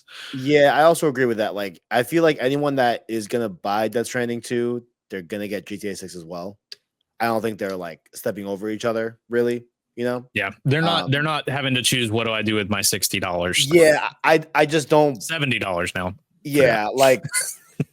My friends, you know, and we have friends, of course, like in the casual market, you know, then they're not looking out for Death Stranding 2, right? But those that are looking out for Death Stranding 2, they are looking out for GTA 6 as well. So it's like I just don't think those are going to be competing and clashing in that. They're going to get both. Yeah, exactly. Yeah. So I'm not. Yeah, I just think it would be a great November and. I just want it really bad, man. Like it looks great. Can't wait, man. Can't wait. It's that shot. Is that shot where we see Sam and the moon? Oh my god, yes. Where it's like frame that and put it in my living room. What? I love that. That's the shot for me. That I'm like, and he's got weird clay stop motion Alan Wake on his belt. Oh, yeah. Again. Can't wait. I don't know how someone can make a trailer that is 3 times as long as everyone else's trailer, and I actually know less about the game after watching that trailer. Indeed. Like, I swear, like no other developer gives me more to look at, yet I come away more confused about what you're doing. And it's the best. It's the best. You got Troy Baker out there ripping on an electric guitar. Like, I love it. I am so in. I'm so in. And that's why you want to play his stuff, because there's literally nothing else like it. No one else makes a game like Hideo Kojima. It's an auteur, and I mean, to PlayStation's credit, like they were the ones that were like, yeah, go out, make your game, and we're not going to, you know, raise any red flags and say, well, this is too far out there. You know, you're cutting trailers with a little baby giving thumbs up and stuff like that. Like they just let him cook, and it paid off in spades for PlayStation and for Kojima Productions. Yep, for sure. So moving on to one that we're not sure how the spades are falling at this point, but Marathon. we've heard a lot that makes us, that at least it makes me think that 2025 could be a year where Marathon comes out. Obviously, Bungie is already finished with Final Shape. I don't know that you would necessarily have that team move a lot of people over, because that team's probably working on whatever comes next for Destiny or whatever the new IP they decide that they want to work on. So the Marathon team's pretty set. But at some point, you have to deliver, and Bungie knows they're under a lot of pressure to deliver. I'm not sure that they have the time when it comes to that pressure. So I feel like Marathon is going to come out sooner rather than later. I've heard that it may be a premium price game, it's not going to be free to play. It's going to be probably like Concord was at like a $40 entry, but obviously Marathon and Bungie carries a lot more name value than Concord and was it Firewalk? Am I right? It wasn't a Firewalk. Right. Firewalk. So, obviously the name value helps them a little bit more. But I've been talking recently with a lot of people when it comes to some of these games, and this is supposed to be an extraction shooter. Mm-hmm. We don't have really, you can say Tarkov is, but we don't really have a defining extraction shooter. Like in the Battle Royale space, Fortnite is the defining shooter. Like you can put Warzone with it, you can put Apex, but Fortnite took the idea and made it marketable to everyone.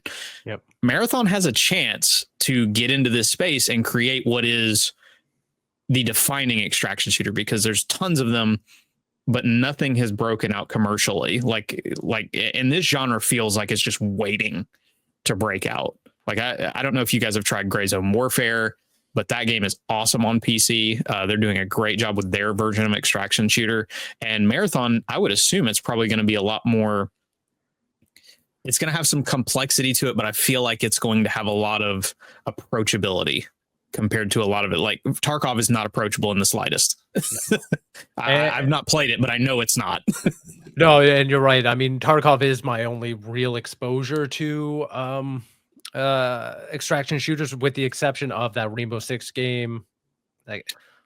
Extraction? What was that called? Was it Extraction? Literally Extraction. I mean, it wasn't exactly it was almost felt like more of a horde mode, but I get it's very similar. Yeah. If you played any of DMZ from Modern Warfare 2, that also would be extraction shooter-esque. Yeah. And yeah, it's been a genre that never really stuck to me, and I do worry that maybe that is unfortunately the fate that will see that Marathon will see as well, where I mean, like, people are so invested in their online communities and their online games, whether it be Fortnite or Warzone, Apex, Overwatch. You got Marvel Rivals in here now and everything. Jeez. And you're vying for people's time. And going back to Concord, I think a lot of people suffered from this perception of, well, I'm paying money for this $40 fee, and now I'm going to have to put in time in order to kind of see that reward, to get that back.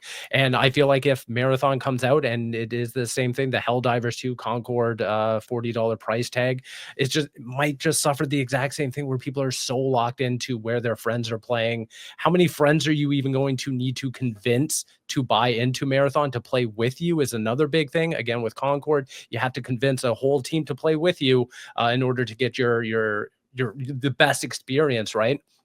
So I don't think that Marathon will suffer from, again, the gameplay or its performance and stuff like that. Its visual aesthetic looks really cool from the trailers that we're seeing. Bungie obviously knows how to craft a really great shooter.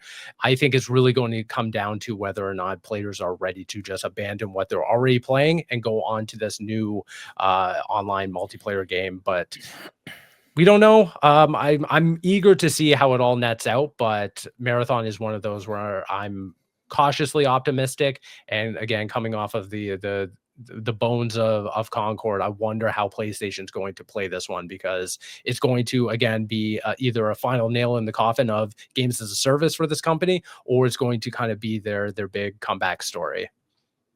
Yeah, when it comes to live service, I've often said it's not a space that you break into; it's a space that you have to break out in. Like it's you can't break into the space; you have to break out in the space. Yeah. That's a bar. That's a bar. I like That's that. a bar.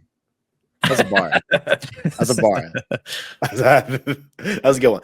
Marathon, I think it's interesting. I don't have a lot of confidence in Bungie. I have yet to play their latest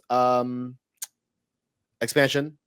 That's paid, and I'm waiting to play that. But I hear good things about that, right? So that goes a little bit like against my point of Bungie being a little bit of a problematic developer right now in terms of their leadership and certain things that we've seen happen with Destiny 2 as a game loop overall. With Marathon, I think the only extraction thing that I can kind of somewhat relate to that I played is I think the Division's Dark Zone is extraction-esque, I believe. I think so, yeah. In a way. Didn't spend a ton of time on that, but like it was cool for what it was. But I think with Marathon, you make a good point, David, about how like the extraction shooter space, still has to have like a like crowned victor, if you will. You know what I'm saying? Like the Fortnite of the extraction shooter, right? And we have examples like you said about Gray Zone Warfare. And what was the other one that you said? Escape from Tarkov, right? And like I think what we have an opportunity for Marathon to do is if they, I think, really understand what Fortnite did in relation to PUBG, right? Where PUBG was a very PC centric experience of and had a lot more technicality to the gameplay itself, right? As opposed to Fortnite, where there was a technical, obviously, like there was like a like skill gap with Fortnite, right? But I think it wasn't as dramatic as PUBG, right? It felt a little bit more approachable as opposed to PUBG, right? And I think I don't know a lot about Tarkov and Gray Zone Warfare, right? But like, would you say that those are in the realm of, aside from just being on PC, right? Like, do those have a bit of a deeper like technical nature to them in the same ilk of a PUBG? Because what I'm leading, if that answer is true, and if that's a yes, then I'd say that Marathon, I think, has to be that kind of like console approachable version of Escape from Tarkov or Gray Zone Warfare, right? That can kind of capture the masses in that way, in the same way that Fortnite did. I think there is a route that could happen.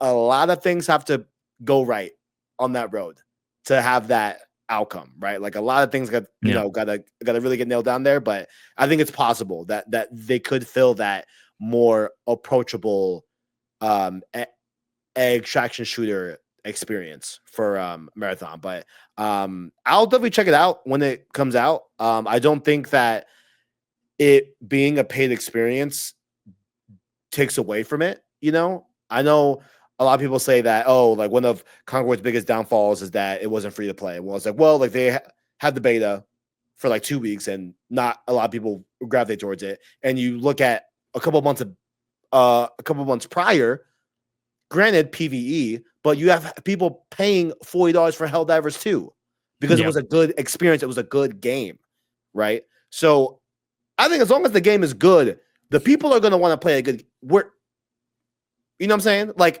the gamers are not afraid to drop money on a good game. It doesn't have to just be free. You know what I'm saying? There are perks to being free, absolutely, but I don't think that with Marathon being a paid experience, as long as it is good and it's provable that it's good and it has a lot of eyes on it, I think people are gonna pay the 40 with their friends that hear about it, and they're gonna have fun with Marathon, as long as it's good. I do like the visual design of Marathon. I will say that. I think that the brief trailer that we saw, I like the aesthetics are on point. I think it looks cool as fuck. Yeah, like it definitely looks cool. You know what I'm saying? But we'll see, man. It all comes out to the gameplay. We'll see. Another good thing that's good out there is Insomniac Games. They drop game after game after game after game. They've been single-handedly, it feels like, holding up the PlayStation 5 when it comes to video games. And it seems that every time I think, is it too soon? they drop another game. So at this point, I'm just not surprised. Is Insomniac ready to drop another game? Well, it's funny to say, like, it's always too soon. I feel like now it's too late. Like, I feel like there's a gap. And for the first time in my life, I'm like, are they sleeping? Like, did they finally get their well-deserved nap? I don't know.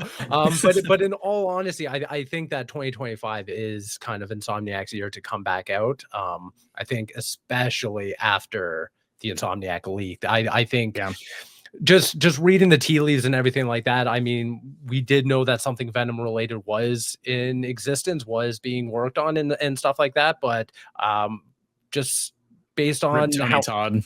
Well, that too, that was another devastating blow, just in general. But I feel like maybe that got shelved afterwards, and then development kind of really ramped up for this Wolverine game. I mean, unfortunately, a lot of it did end up leaking, and a lot of people did see early concepts for it and stuff like that. But I think that Insomniac probably worked to the wise and kind of use 2024 to really nail things down, maybe change a little things up so that when they do show this game off the next time, it doesn't look like a polished version of what's already out there on the internet. There's something viably different and unique and exciting that people are like, oh, it was worth the wait. But I do think that, 2025 kind of feels like the year that Wolverine does need to come out, or at least get to a point where we're by the end of 2025, we're confident we're probably going to get it early 2026. I think this is the year for Insomniac to really start talking again and really have that comeback story after that leak, because after that, they really did kind of lock everything down. They came out with some skins for Spider-Man 2, and then everyone was kind of just sitting here wondering, like, are we getting DLC for Spider-Man 2? Are we getting a Miles Morales like expansion? What's going on with Wolverine? Like, what's next? And they probably, to their credit, just kind of batten down the hatches and put their nose down and really want to come out swinging. And I hope that's this year for them. Do you think the Venom game that was rumored, do you think that's canceled, or do you think that might be a 2025? Like, I've always heard that it was more going to be possibly a Miles Morales style game. And I think that was probably the vision. If we took away the Insomniac leak, that's probably what the timeline, their vision board was for. Boom, boom, boom. We get Venom. We go on to Wolverine. We go on to Spider-Man 3. But I do think that, the mix of Tony Todd passing and so much of their timeline being exposed, unfortunately, I just feel like at that point, just concentrate on making Wolverine a stellar game. And unfortunately, that comes at a cost of developing an interstitial for Spider-Man 2. But I could be wrong. I could be totally surprised this year. Maybe it's Venom we get this year. I really have no idea. I mean, I'm just not crazy confident in something I make in 2025. I think that not the worst thing in the world. I think that I'm at least willing to wait a little bit for their next project and such. You know what I'm saying? I'm very eager to see Wolverine, but I think they had a couple of key directors leave in that project as well, which doesn't mean it's development hell necessarily, but that is something to be a little bit of concern for sure. So we'll see what comes with that, but I just wouldn't be surprised if we don't see them this year. I think we might see Wolverine again this year. I think that's safe to say. We should get, I hope, gameplay. And then maybe a 2026, but we'll see how that comes. But I wouldn't be surprised if we don't see them. Yeah. We'll try to speed run the next three so that we don't waste y'all's time. But what's going on with Fair Games? Or do you think we need to discard it after Concord? Does Fair Games ever even come out at this point? Because that was another one that they were really excited about what it looked like. I feel strong that we'll be playing Fair Games at some point this year, whether or not it's an open beta or it does actually come out. Whether or not I'm convinced that it's going to do well, that's a different story. Because we're talking about Marathon, we're talking about Concord, we're talking about all these games as a service initiatives that PlayStation has, and I feel like we're talking about games that are just vying for people's time, and PlayStation in and of itself is mass producing all these games that are going to be dividing people and trying to get people on board with them and everything.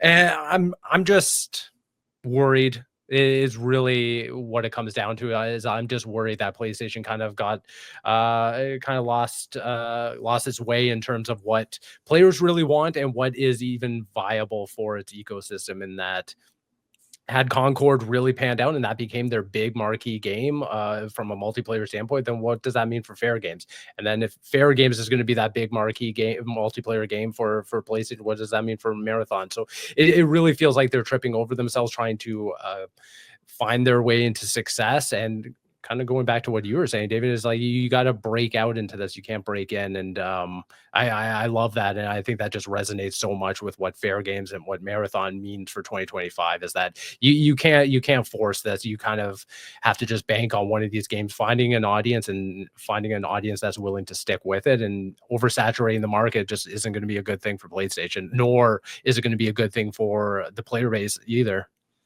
Yep. Yeah, with Fair Games, like, I don't think that it should be like instinctively discarded, right? I just hope that, you know, Sony and those behind the scenes like learn the right lessons that need to be learned from Concord, right? Because I don't think the lesson is always free to play, you know, because we have Helldivers 2 right here, right? Like I think it's just looking at both games and seeing where the lessons can be learned from that. And I think trying their best with Fair Games. Like, I don't think that PlayStation should just be very like trepid and not want to continue to pursue multiplayer. Because I just think that like from what they're looking at, like they are looking for a big major first party game that can have that Fortnite-like success, you know, that like big, you know, what's going to be like a mainstay in the pie that's first party where we're taking home more than 30%, you know, where we got 100%, you know, yeah, right, like that's what they're looking for, I think, overall, right? So, and I think they've said on the record, you know, for sure that like they will continue to try to make something happen in the multiplayer space. It's just with Fair Games, I would just hope that, you know, I think it will come down to that game's gameplay. I think it's going to be like a crime. I think they said it's going to be, or at least it right? sounds like it's more similar to a Payday almost. Yeah, which maybe with some more live servicey kind of content though. So which again, you know, a genre that has not seen the most profound success outside to a degree of an extraction shooter. Yeah. A much smaller scale. Of course, that depends on what they're going for. We don't really know a lot about it. Right. And like we can sit back here and, you know, have these conversations that are valid, right? But I'm sure people were saying the same things behind the scenes about, you know, a Fortnite when that first came out, right? Or like a PUBG, and like so we could be on the cusp of one of these games like really being a true, you know, something truly original in the gaming space that could take like, we shouldn't be forgetting that notion of like that could be in the cards, right? But you know, that's just pie in the sky. Like, we're gonna really have to see how it goes, but I think it comes down to a really good game, you know, just a very, very, very good game. And you know, as much as we liked Concord, maybe Concord wasn't that good game for the masses, right? Yeah. But we'll see if Fair Games can do it, man. I will definitely check it out. I will certainly check out Fair Games. Yeah, I think they have a better chance just in the terms of it's more of a unique shooter genre to be in. Like you aren't fighting with as many of the same style of game. Yeah, because Concord, as good as the bones were, it was the same bones that we have in Call of Duty, the same bones you have in Destiny. You weren't getting people that played Destiny to want to move over towards it. So, you know, Fair Games is kind of in its own space of like, what the only other thing that's out there is Payday and maybe Rainbow Six Extraction, and that game did not light the world on fire.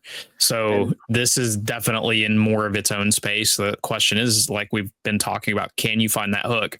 Can you find that interesting idea that will keep players playing? Yep. And if they can find that, and I mean, Jade Raymond has been making good games for a very long time. She might find that hook. And if she does, then look out. That could be another big game in that space. I think that's the interesting wrinkle here as well, is that you're looking at Jade Raymond and her catalog of and her resume, albeit that she hasn't really had an output in recent years. What have you done for me lately? Yeah. Exactly. So I am kind of wondering what her take on this specific kind of game is going to be. Historically, she hasn't really worked on these types of games, and being a lead producer for Haven, shout out to a Montreal studio here in Canada. I am very interested to see what she can kind of bring to the table and add a unique flair to this. The other thing I wonder is what PlayStation's own expectations for this game is going to be. Whether or not it is just coming out and being a multiplayer game, but not being as heavily into, seasonal content, battle passes, monetization, and all this stuff. Like, I think it is an unfair assumption to come out and just assume that PlayStation wants this to be a forever game versus just being a game that can supplement the PlayStation library for the time being. It's fair. I think one more thing I want to mention too about the fair games is that this is one of the two rare instances in PlayStation's history where they already acquired Haven. Mm-hmm. Yep. They acquired Fire Sprite before Concord came out as well. And I don't like that strategy. I don't think that is something that they should be doing moving forward. I think it's very much like hey, let's make a deep partnership. Let's see how this goes, right? Let's not make a crazy investment in buying you and being responsible for how the game turns out, right? Yep. And that's very much from just like a, just if you can get the fruits of a developer in something like a Helldivers 2, right? Where they don't own Arrowhead yet, right? So there was an outcome where Helldivers 2 could have been absolutely garbage. Mm-hmm. And then, if they own them, it's even worse, right? So that's another thing that I think is going to be big in this conversation of like they already own Haven Studios. So whether Fair Games is good or not, it's going to have ramifications from a fiscal standpoint on PlayStation if they do have to close that studio down, right? Yeah. In the Act of Concord. So we'll see, man. We'll see. I just hope that doesn't happen again. Yeah. Let's not buy teams without them putting out a product, Yeah. PlayStation's been good about that in the past. Like they've been pretty good about finding those diamond in the rough studios, and then eventually like Housemark, Returnal was their big game. And I mean, Insomniac was like of course, Sucker Punch was that way as well. Like a lot. Yep. Yeah, they did it the right way, and they got a little ahead of themselves. Again, poor Herman Hulse just had a really good feeling that didn't end up panning out. So, sometimes it happens. Something that does seem to be a really good bet, Phantom Blade Zero. Everything we have seen about that game, I remember the first trailer, I was like, that looks pretty cool. I wonder if it's going to be any good. And then we saw the second trailer at this year's Summer Game Fest or last year's Summer Game Fest, and it blew me away. Like I was like, wow, this looks amazing. We're seeing a lot of great games out of the Asian region, like with a lot of the games this year, like Black Myth Wukong. Is this the next Black Myth Wukong? Could be. I think it was really great. Yeah, it was really cool. I haven't had my eyes too fixated on this. I'll just be definitely more in tune when we get a date, etc. When we're getting close to launch with it. But looks great. Like, have they said 2025 like officially? I don't think we've gotten an official 2025. But okay, right. It's one of those things where they did have demos available at Summer Game Fest last year. So unfortunately, I didn't get a chance to try it. So I jumped in quickly. I got like a spare window of like 10-15 minutes. And from what I played, it plays pretty well. It felt very tight, but that being a vertical slice of the game, but from what I've seen and what I've played, I'm eager to see more of it. I don't know if it's going to be the next Black Myth Wukong, but I think that there is a good chance of this finding an audience and really succeeding in its own space, because I feel like it does edge towards more of like a cinematic experience versus what Black Myth was. But yeah, I'm just looking forward to more of these kinds of games kind of proliferating the PlayStation ecosystem. Yeah, it's feels like some of what we've been missing since Japan Studio left. Like we're getting these stylized games from Asia, and I'm loving seeing the whole entire Japanese Chinese market like just explode again. Because man, if there was a year for the JRPG, man, this year was, we got them all during 2024. Again, Phantom Blade Zero looks good, but there's another rumored game that's more up Herman Hulst's alley that I'm curious if we're, especially the thoughts on if we're like we talk about oversaturation. And I say this as a huge stan of this game, but the Horizon series, we are supposed to be getting an online game that is outside of the NCSoft like game that they're developing. MMO, yeah, like, there's like an MMO that's being developed. This is a different online game. Like, yeah. What do we think? I mean, obviously, the thoughts are it's probably going to be Monster Hunter-esque, I think, is some of the rumors that have gone around. Yeah. This is going to be more co-op experience than like this isn't like two Aloys fighting each other. This is more of a co-op sounding experience. Like, well, what do we think? Is this a good bet, or is this just back in the live service hell?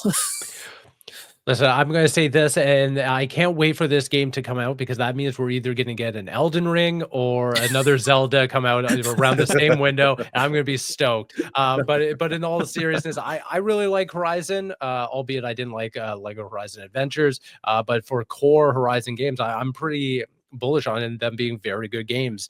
But I do feel like we're now reaching the point of oversaturation for an IP that I feel like I'm in the minority of liking. I feel like the greater PlayStation community and fan base don't really attach themselves to Aloy, don't really attach themselves to Horizon.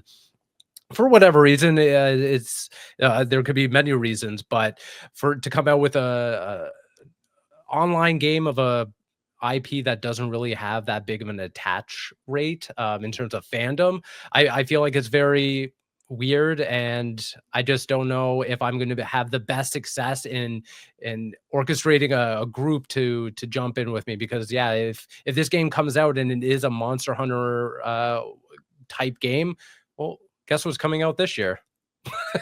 So yeah.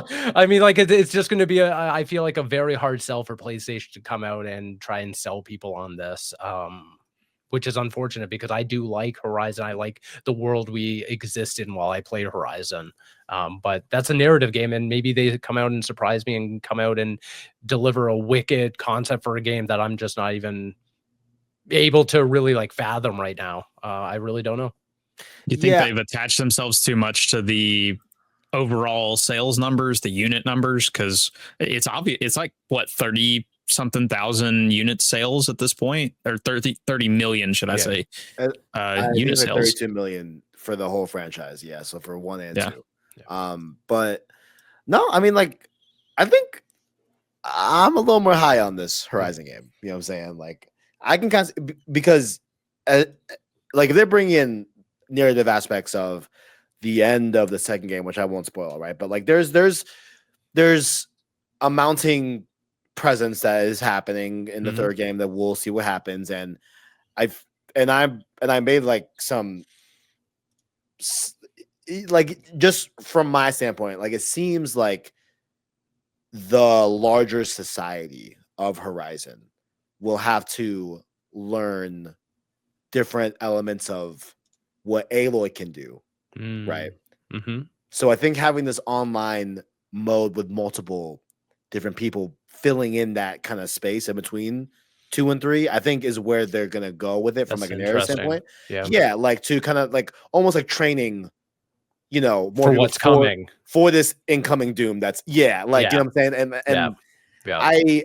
I think yeah. So just from that alone, but like I would argue also, I haven't played a lot of Monster Hunter, right? So let me not act like I know the whole deal with Monster Hunter, right? But I've played about hour and a half, 2 hours of Monster Hunter World on PS4 back in the day.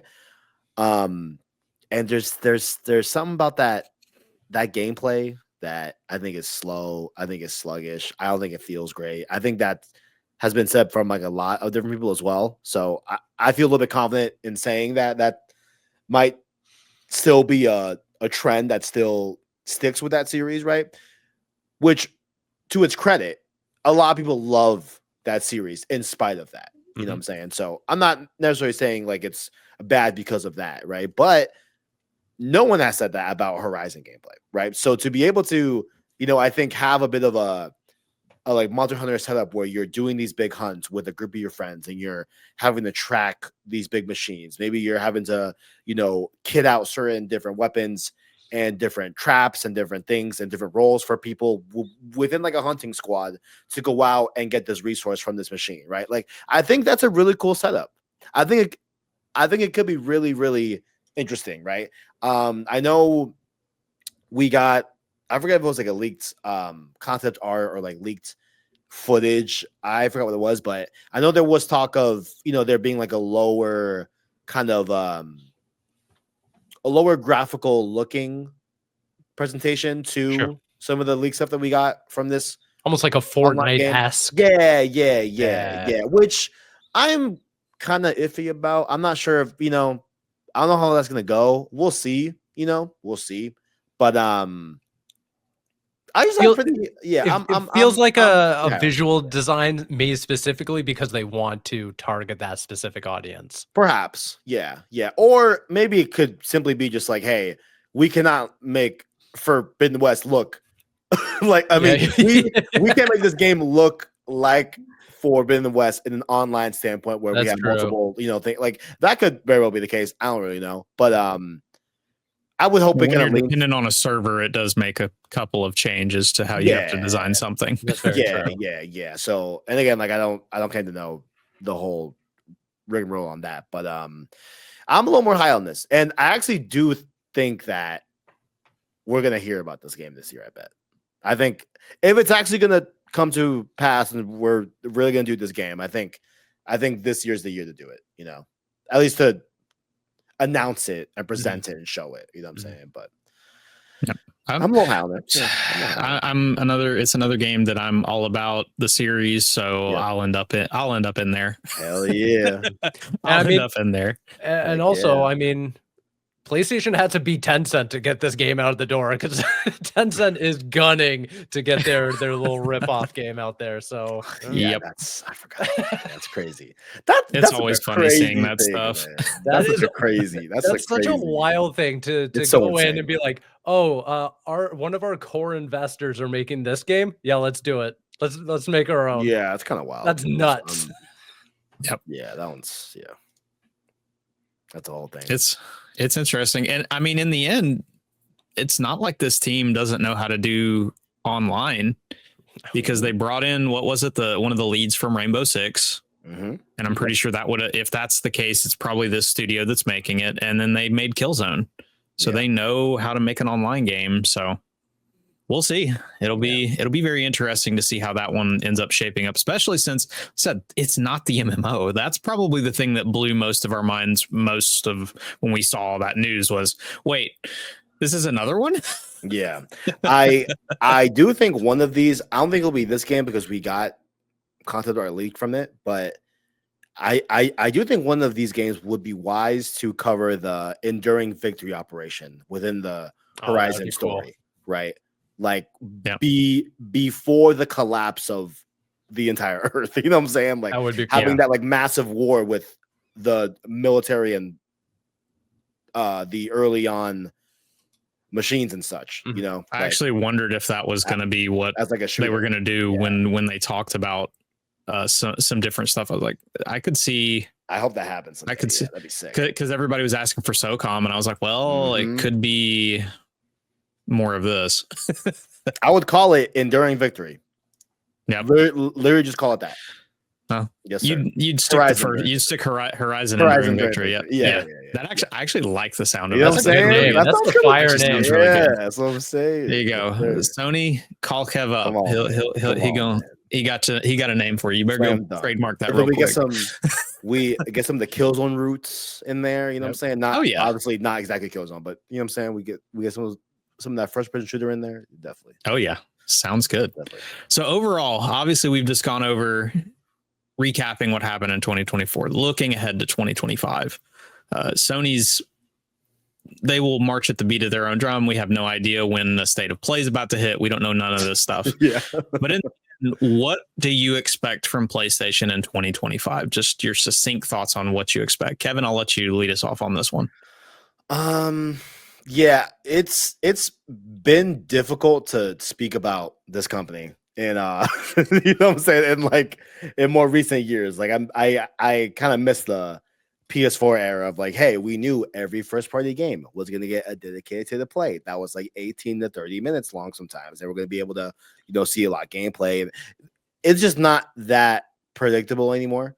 But what I think I am really looking for is, which I feel like we've already gotten, which is a little bit of a reveal of how the second half of this generation is going to go. I think for those that remember, a combination of E3 2015 and 2016 was what I'm talking about. Yeah. Where like those 2 years, we got a very good look at the future where we got to see God of War, Death Stranding, Last was Spider-Man. You know what I'm saying? Like, and the like real like golden age that we think of on PS4 really happens after 2016. Like people like to sing. PS4 is great, don't get me wrong, but people like to conveniently overlook that like the first 2 years look kind of light. Shots of Infamous. Even they themselves said we don't know why this thing's selling. Yeah, like you know what I'm saying? Like so there is a light period, and the second half of PS4 kicked ass, right? So I feel like we're gonna get a similar cadence here. I'm just looking for them to really pull out all the stops and give us a good layout of how this year and beyond is going to look as we head towards PS6 and probably 2028, 2029 or whatever. You know what I'm saying? So I think that's my biggest thing, but I do think that it's going to be a very successful year. A lot of that I think will be credited to GTA 6. I do think that's going to be huge for them. We have the mid-gen console out. We have the mid-gen console out, so that's already done and taken care of there. I don't think we'll hear about handheld much. I don't anticipate hearing a lot about hardware this year, aside from controllers, you know what I'm saying? So we'll see how it goes, man. Like, I don't think that it's gonna be a horrible year, but I am looking for that nice view of the second half of PS5, definitely. Steve, what do you think? Yeah, I feel very similar to Kevin in so many different ways. I feel like 2025 is kind of already solidified. We're just kind of waiting for all the, the chess pieces to get properly placed, because we know we've already gone through a lineage of games that are due to come out this year and would fill out a really great calendar for PlayStation. Hardware's already taken care of. They already got, X amount of headsets and earbuds out there. PlayStation Portal's already here. Like, everything's kind of set in stone. All we need now is to get the answers for what's coming out after this year. And we're already, days into 2025. We're already talking about 2026.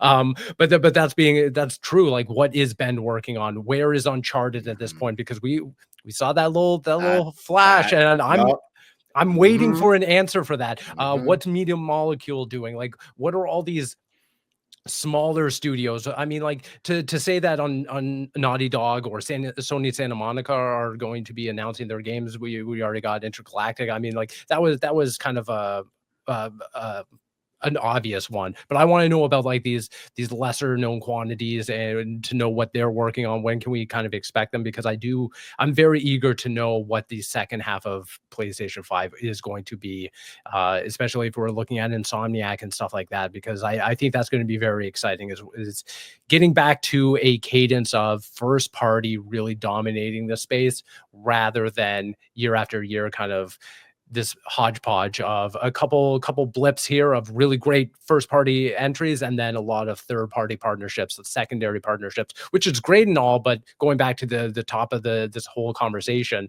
people come to PlayStation because they want their flagship tentpole experiences, and to iron out a calendar and kind of have stuff for people to look forward to is exciting. So I hope we get some great state of plays in the future, maybe a PlayStation showcase at some point this year, because I really do want to get back into that cadence of being excited for PlayStation again.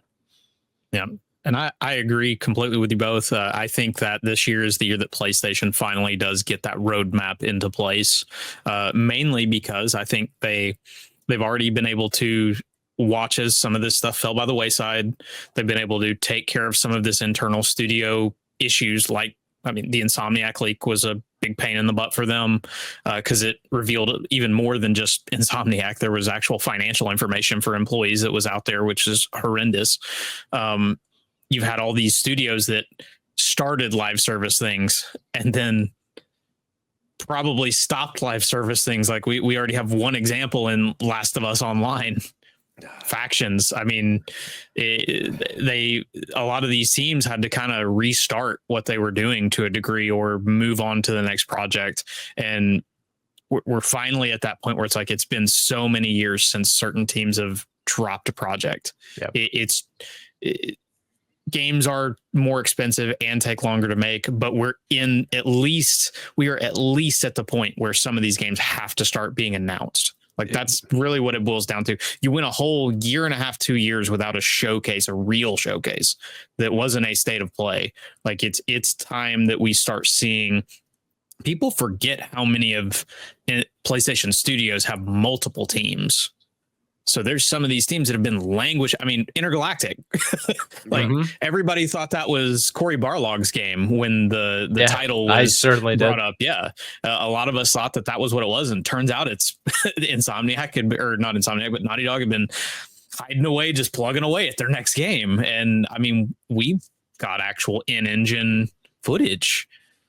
And when PlayStation feels good enough to show in-engine, yes, we didn't get a lot of it. We didn't get but like a little snippet of what gameplay probably is going to look like.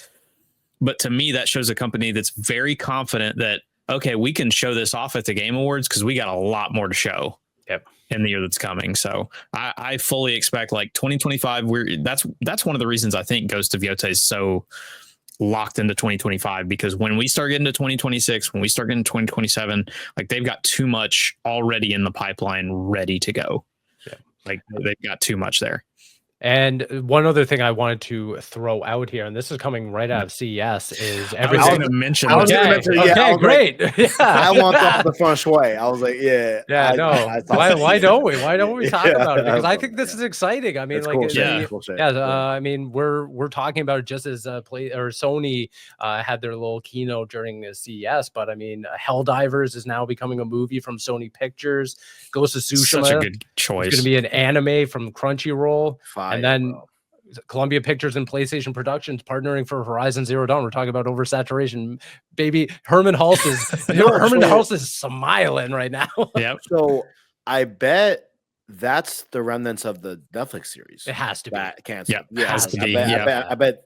Which I would agree. Like, I think it probably is better. If you were doing a series, it needed to be during Enduring Victory. That was my thought. Like, if you were going to do it as a series, you should have done it.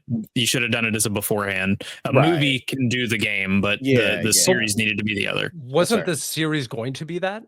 That's what I had heard. Yeah, at least. So did I. Yeah, and to me, I was during Victory.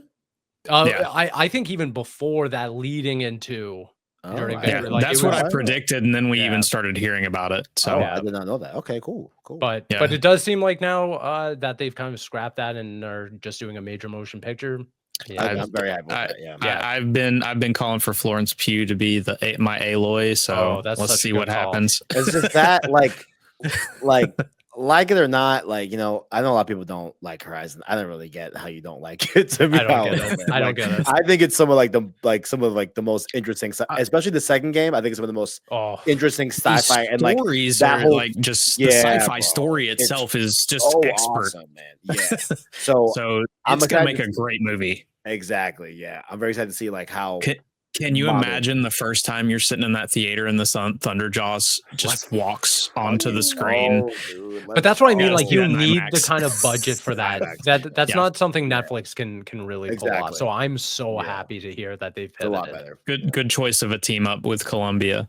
Yeah. So, yep. And then I know we'll all go rushing afterwards to see the trailer for The Last of Us I'm season breaking 2, that which down. dropped, Yep. Mhm. Yep. and that's hitting in April officially. So Very nice. Very good. No. Love that. PlayStation has got a lot going on, even outside of just video games. Like they're bringing video games out. It is so great to exist in a timeline in a decade where video game adaptions are good. Yeah. Oh my God. We've been waiting our entire life. We all paid our dues with the Resident Evil series, which it was okay as a popcorn flick. The movies, Yep. and all these other horrendous. It's so bad. I've apparently put them all out of my memory at this point. Tomb Raider. Oh gosh. All this Street the Super Fighter. Mario movie. Super Mario movie. Yeah. It's all been bad, but hey guys, we got Fallout now. We've got Arcane, we've got Edge Runners, we've got all these other good media, and it seems like Sony's partnering. We forget that they are working on a Ghost of Tsushima movie with the John Wick director. Yep. So fire, bro. I can't wait. If there was one person you wanted handling all the action for that movie, it's him. So this is going to be great. This is going to be great. So we obviously expect a whole lot from PlayStation in 2025. Now we want to get a little fun with it. And we're going to talk about a couple predictions that we personally have for PlayStation in 2025. And this, I've assigned each person. We've got one that's locked in. We know this is going to happen. We are all about it. Now, it doesn't have to be announced. We just can assume it's locked in. We got a second one. This could happen. We think there's a good chance. But the third one, I want my guests to go wild. Pipe dream, something that you go will into the atmosphere. So you guys can go however order you want. Is this just as open-ended as it's typed, or is it like things in 2025? So this would be your predicting 2025. Okay. Like it could be as simple as an announcement. It could be as simple or it could be as big as an actual, like, you're dating something, man. Like, go for it. Can we like incorporate things we've already talked about? Yes, Yeah, you're okay. you're more than okay to do that, because I have one of my things is. But yeah, just go from locked in, could happen, and pipe dream. All three? Yeah, I'm good to go. Locked in. Wait, now I forget. Oh my God, I fumbled. No, come back to me. Yeah, I got locked in. No, come back to me. Okay, I'll go first just because I have everything written down real quick. So locked in. GTA 6 marketing, that is definitely happening, and it's happening with a PS5 Pro focus. Sony is not just going to throw the regular machine up there. They're going to throw the Pro up there, and they are going to advertise it. I think they're going to do a bundle, and they're going to do it for with the Pro bundle. Yeah, they're going to do it. I think they're going to do a Pro bundle with the thing. And if I'm on point for it, if they keep the console at if the console is 700 at that point and they're not doing any sort of discount, then I'm doing the console bundle for 750. If not, just throwing the game in at that point. So it's either going to be with the game for 700, or if they really have to put that extra price, they're going to give you a discount on the game essentially for buying it with a Pro.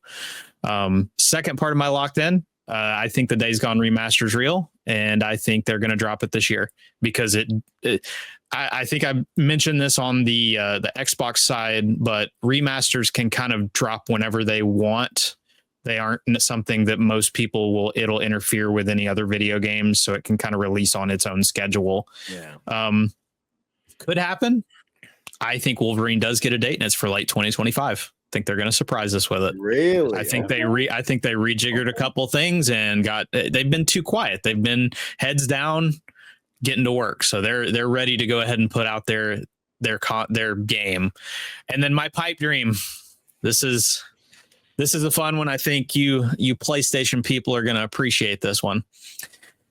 New Resistance game. Oh, A new Resistance game is coming. Sly dog. And guess who it's coming from? It's not coming in 2025, but it's being announced. It's what that new internal team, those Bungie people who came over. It's got Bungie people as well as it's Jason Blundell. He's the one who did, guess what? Call of Duty Zombies. Mm-hmm. So the guy knows how to make a game. He knows how to make all of that kind of a game. So Resistance is coming back, and his team is the one that's holding it. This new internal team that we don't know a lot about. Okay. I like that. Because we know Insomniac's not doing it. They're done with Resistance. Yeah. No. And that's too good of an IP to just walk away from completely. That's silly. And we did hear recently from VGC that they are working on some old IP. Mm-hmm. So that would be one I'd grab. Okay, I'm gonna go in. My one that's locked in, new Housemarque game. We're talking about studios that are sleeping. They're sleeping, and I'm not saying that it's going to be Returnal 2 or anything like that, but I think that they have been too silent for far too long. I mean, they came out with that Dark Horse tie-in for Returnal, but I think it's time for them to really come out with a new game, and hopefully it is another just return to form for exactly what they're known for. One that could happen, and I think even though I was not too high on it, I think that, they have found somewhat of a success of putting games onto Nintendo Switch. So I am thinking that another Nintendo Switch, not MLB, but another game will come to Nintendo Switch. I don't know what that would be. Maybe Ratchet and Clank or something to that again. Maybe a little Big Planet, just something to kind of tap into that ecosystem, because right now they really just can kind of proliferate games over into new ecosystems, whether it's PC, but I think that not tapping into Nintendo Switch is a big misfire. You think they'd drop something as a launch title for the Switch too?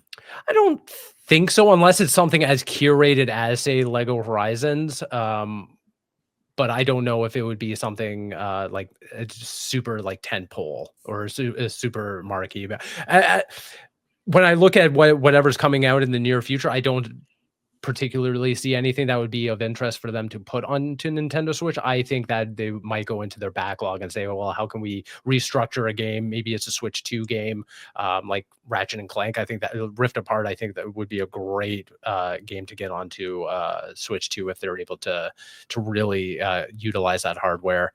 And then one pipe dream, and this is probably going to ruffle up some feathers, but I'm going to do it anyways. Helldivers 2 on Xbox. Why the heck not? Why the heck not?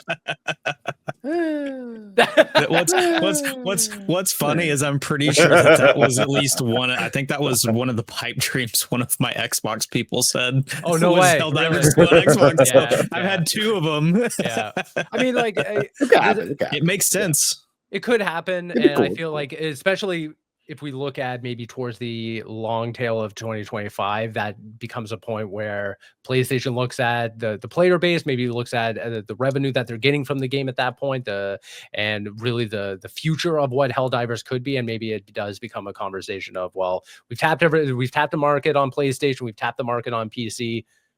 Maybe now it's time to kind of play nice just for this. It's not setting a precedent or anything, but maybe it is time to just kind of extend this game into a new platform and entirely in this whole in this whole race of putting games on different platforms and stuff like that. Given it's not a first party title truly, then it's a little closer. I mean, we just had Death Stranding drop over, so yeah, that is a PlayStation kind of a similar precedent. Yeah, in a way, it really does. Yeah, Kevin, what you got for us, man? I've read a couple. I'm trying to think of what's locked in. Okay, I think a locked in one, which this sounds kind of crazy, but I just kind of see how PlayStation has it moving, and I don't think that they're going to be able to resist. I think we will get the announcement of either a God of War 1 remake. Okay. Or a collection. Okay. Right. I think that's actually a good lock. I just think with how Valhalla turned out, it's like there's a little bit too much work here. Honestly, like, you know what I'm saying? yeah. I'm like, I don't know, man. And they do have a Netflix series coming, yeah, so yeah. Um, Prime and Video. like or Prime, yeah. I knew it was a series though, not a movie. Yeah, and that's been said to be of the Norse era of God of War, which I like it, of course. You're still going flashback though. But yeah, I need some Greek era. You know what I'm saying? Need it. Like You need it. I need some Greek era God of War. You know what I'm saying? People need to know. People need to know. Could happen. Could happen. I think we will get another PS Portal feature that will wow us and really change the way we look at, or just enhance, I'll say, like enhance the way we look at Portal once again. I think this device has more stuff up its sleeve. What that is, not entirely sure. I always had like something boring, like, wait, does it have Bluetooth? Does this? No, that's a Switch. No, I'm thinking about the Switch. Yeah. Where that got Bluetooth, like that got a Bluetooth way late. Yeah. I think we'll get something more substantial with Portal that I think will sing the choir about how great it is already. You know what I'm saying? Removable hard drive. Some shit. I don't know if it's gonna be something like that. Pipe Dream is which this is kind of like in the realm of possibility for sure. Cory Barlog. Let's talk, man. Let's talk. You know, I hear that. You have a sci-fi game as well. You know, that's what I hear. I would like to see it personally. Really, and I'm so very focused on Cory Barlog's game. It's not just because, you know, of his pedigree, which it is, right? But I like Ragnarok, right? But I do think when you look at Ragnarok in 2018, I think they very much feel different in terms of the way the games are structured. You know, I think that, and it's not to say it's better or worse, but I would have liked to have seen a Cory Barlog led Ragnarok. You know what I'm saying? Yeah, he had to come in because this project needed to get moved along. Yeah. Which is fine. I'm not saying Ragnarok's a bad game, but I think I love the soul of 2018 a little bit more than Ragnarok's soul. You know, there are just some aspects of Ragnarok that, you know, from that director, which I forget his name right now, which was a great game. Let me not shit on it. I'm not trying to shit on it, but I very much appreciate Cory Barlog's style when it comes to game pace, when it comes to very big narrative moments, right? And so to have something like, you know, that in a sci-fi setting in a brand new IP where he doesn't have to be tied to the, you know, great story of God of War and Kratos and such, but I'm really hoping that hits. I'm really hoping we at least get to see what that is. Another one that I had up tossed in the air was Sony Ben's project. Oh yeah, which I would also like to see very much. Yeah, but indeed, cool. Should be a cool year. It's gonna be a good year. I really think that we went through the ringer a bit in 2024. Like, again, you can't look at the year and think that it was a disappointment when it comes to PlayStation. It was a really good year. It just didn't feature the tent poles we're used to. It didn't feature those AAA franchise games that PlayStation usually drop in terms of their first party. Because technically, if they were the ones that put out Final Fantasy VII Rebirth, that would qualify, in my opinion, for that game. But it just wasn't made by them, so it's easy to look at that and be like, okay, well, they didn't make it, so we didn't really get a Sony game. Well, it's only on PlayStation, so. But beyond all that, we're going from that game into a year that I think is going to be not only filled with hype for what we're going to get with games like Ghosts of Yōtei, with Death Stranding 2, with some other surprises I'm sure that'll come throughout the year, but especially the fact that next year we're going to see some really good stuff. We're going to see some really good stuff coming in that second half, like you've mentioned, Kevin.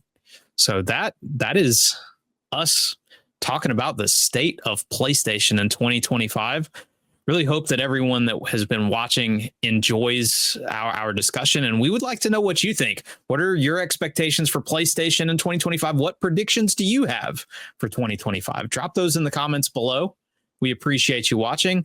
If you would, take a second and listen to these guys. They're going to tell you exactly where you can find all the things they're writing about, all the things they're passionate about. Steve, if you'll lead us off. Sure. First off, I just want to say, David, thank you so much for inviting me onto this podcast. This was a lovely chat, and yeah, I can't wait to see what PlayStation does this year. But for everyone out there, you can keep up with me across the internet at Vegvari. You can also find my work on Console Creatures, MobileSyrup, Pocketland, iPhone in Canada, and a whole bunch of other places. But yeah, again, thank you for this discussion. This was amazing. Thank you. And Kevin? David, much appreciated, of course, for having me on, what I'm saying, to talk about any and all these PlayStation. You can follow me, of course, on youtube.com/PlayStation Source. That's my main channel there. Twitter at KDAs123. And if you watch trailers about games, watch IGN's trailers. All right. You know what I'm saying? We try our best to get them up as fast as possible. That's what me and my team does, etc. And amongst other things, but that's the core thing. So watching trailers, watch them on IGN or on Gamingtrend, if you want. You know what I'm saying? I love y'all post trailers, but if you do. But IGN's a good place for trailers. Why not? Why not? Give us a watch. Awesome. Yeah, give them a watch. Give them a watch. Indeed. Well, again, we thank you, everyone, for giving us a watch. Have a great 2025. Enjoy all things PlayStation, and we will be talking to you very soon. Check out the other state of console videos we have on the channel. Thanks all.